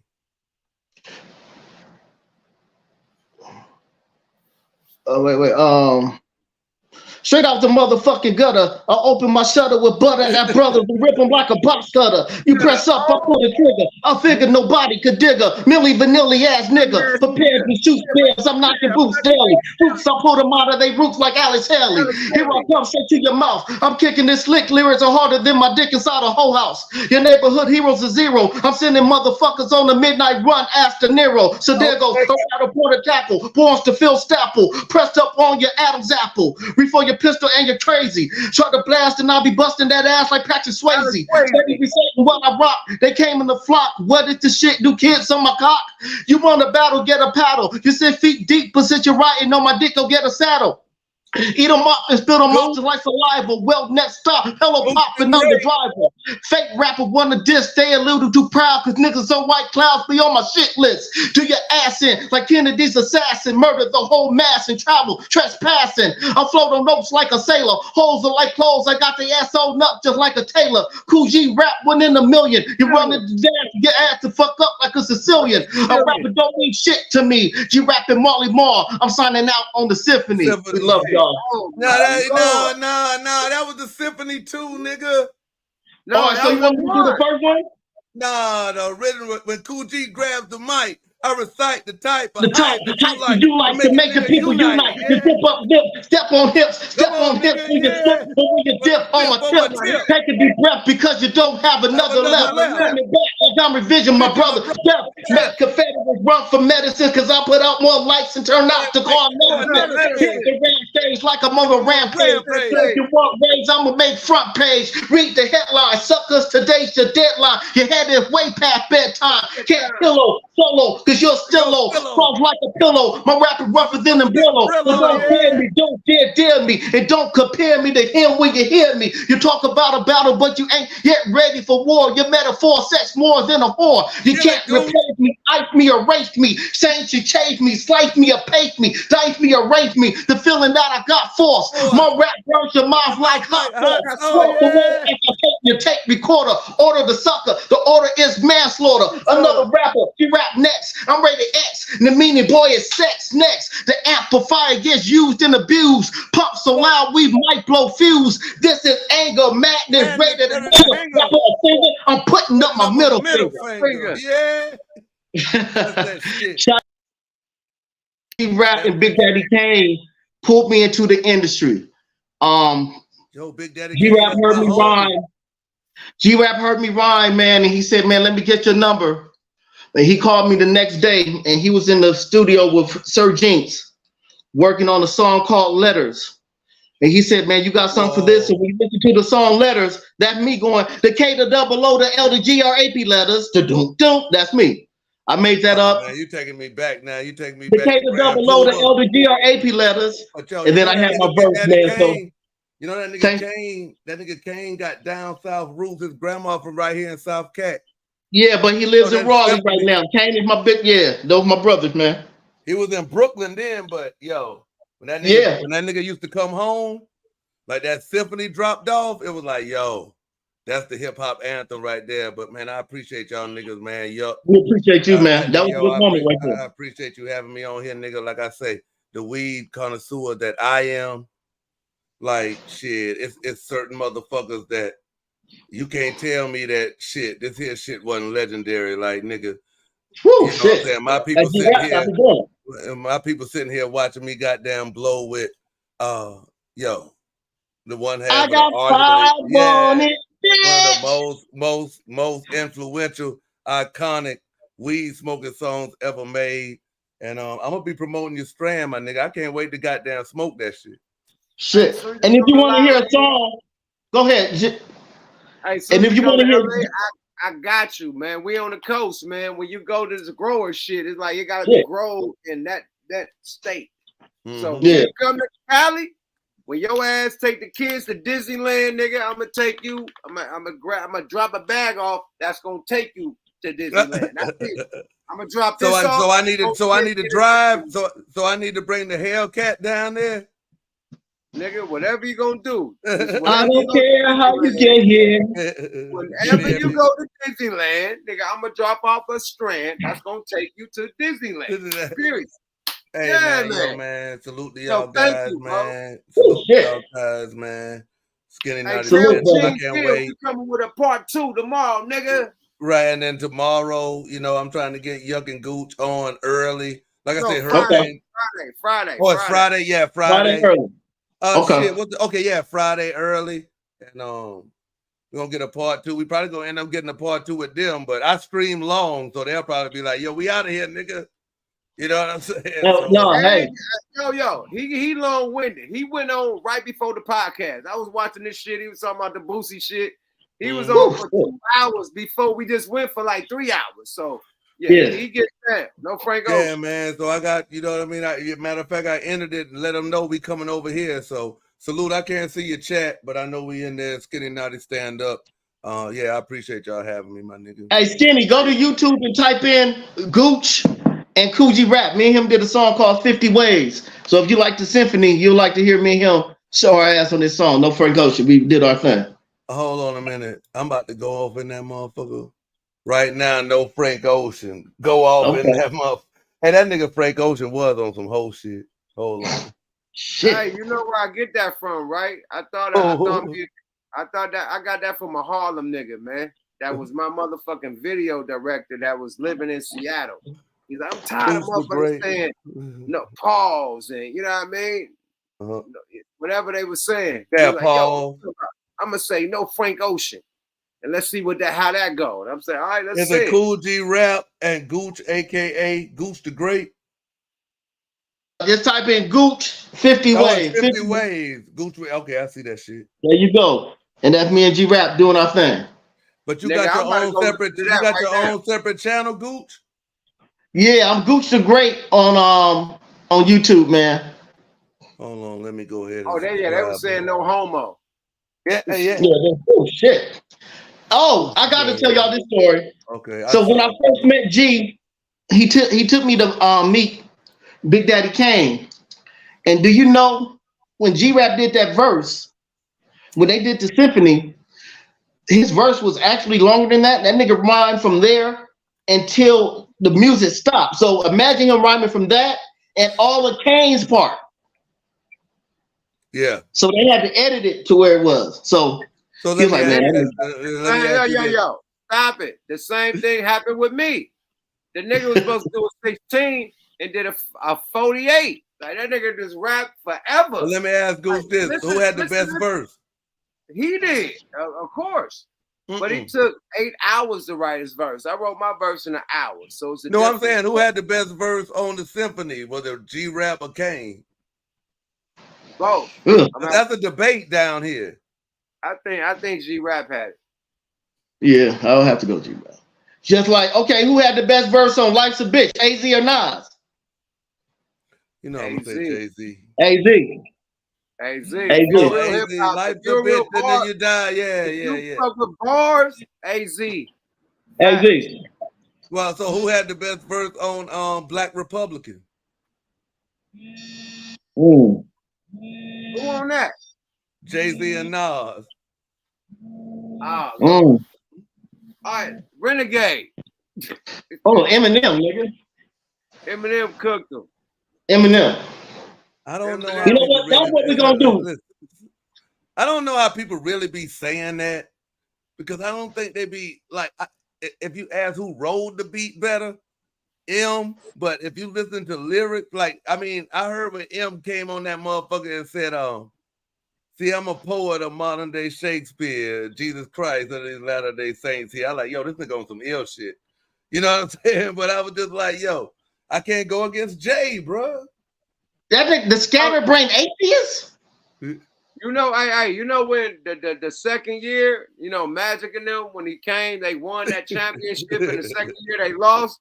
That's Jay-Z. That second year, but Magic lost. Nigga just lost that year. My nigga, they don't take nothing from Magic. Losing to M is not a bad thing. He lost to Nas. Do you think he lost to Nas? Do you think he lost to Nas? Oh hell Ether. Yeah, Ether. Yeah. Sorry about that. Yeah. Now, I think Jay had better parts than Big on Brooklyn's Finest. Oh, he fucked Big up. Yeah, I think yeah. But I mean, bro. Oh man, we could talk about this shit. Like short sleeves or bare arms? Yeah. Come on, man. Let's deactivate, man. No. Let's activate. Let's activate because, like, nigga, I don't even think Biggie had to rap no more after he dropped Warning. That nigga said Tupac. If you don't get the fuck out of here, that nigga was hurt then. Lost ships on Lakers, gassed off Shaq, country house, tennis courts, and horseback. Ride in the side with crabs, and lobster. Who say monsters can't prosper? Niggas is actors. Yours deserve Oscars. Me, I'm critically acclaimed. Short past the brain. Oh, come on. Hey, deactivate, goddammit. Hey, man. Nah, when that nigga Big said, who shot you? Hey, man, yo, that nigga said. Nah, Jay wiped that nigga, boy. He wiped that nigga all over the passport. Man, listen. Okay, well, what about, well, yeah, he wiped him on that, Jay-Z and Biggie Smalls making shit your draws. Yeah, he killed him. Method Man on the Witch. Method Man got him on the Witch. No, fuck no. Hell yeah. What? And I fuck with meth. No. I got more shots and hits to you. I make you hot. Nigga won't even stand next to you. But man, go ahead, Meth, man. You weren't even the hottest in the woo. What? Huh? Oh man, that nigga wasn't even the hottest in the woo. Good night, man. We love y'all. Yeah. That nigga wasn't the hottest in the woo. That nigga wasn't the hottest in the woo, nigga. Like, who was hotter than Meth in the woo? Who was hotter than Meth, nigga? I gotta solo you out, nigga. I put Meth at number 4, nigga. Good night. Hey, good night, man. I love y'all, nigga. I can't do it. Raekwon, Ghostface, and GZA. Lyrically. I'm talking about lyrically. Hell no, bro. I ain't saying like selling records and shit. I'm talking about like lyrically. That nigga GZA, bro. Like, bro. That nigga Ghostface. Like, listen, let me tell you this. Y'all niggas like Takal? Okay, what about ODB? Where you gonna place ODB? I think ODB was I put Method ahead of ODB. I think it's Method Man and ODB, and then all the other niggas. Raekwon and then Ghostface. Method Man, ODB, Raekwon, and Ghostface. That's my lineup. When you talk about liquid swords, my nigga, when you talk about, okay, I'm gonna be honest with y'all niggas. I fuck with Wu-Tang. Like, if you ask me like all-time favorite groups, Wu-Tang in that shit. But that second album, the double album, the Triumph and Reunited and all that shit. Yeah, that nigga who you said was killing it. Who you said, the GZA? Yeah. GZA was murdering that motherfucker. That new album, he stepped Ray off and that Ghost. But Meth was murdering that shit too. When that nigga, hey yo, I'm from Atomic League. Probably will not believe. That was that nigga. Look, I think Meth and Old Dirty had shit when Method Man was like, bitches putting period blood in stew. Does that make the stew witches brew? I feel for the 85 that don't have a clue. I was like, yo, that nigga Meth killing that shit. Okay, I honestly thought MC Ren was better than Cube. I heard a dope beat. What? Somebody told me that Buck did it, but if Dre didn't do it, I can't fuck it's time to deactivate. It's time to deactivate now. Right, good night, y'all. Deactivate. One more deactivation for the nation. Yeah, we out here, man. 1 and 2 and deactivate. Bye now. These niggas are disrespectful. We love y'all. Good night. Woo, shit.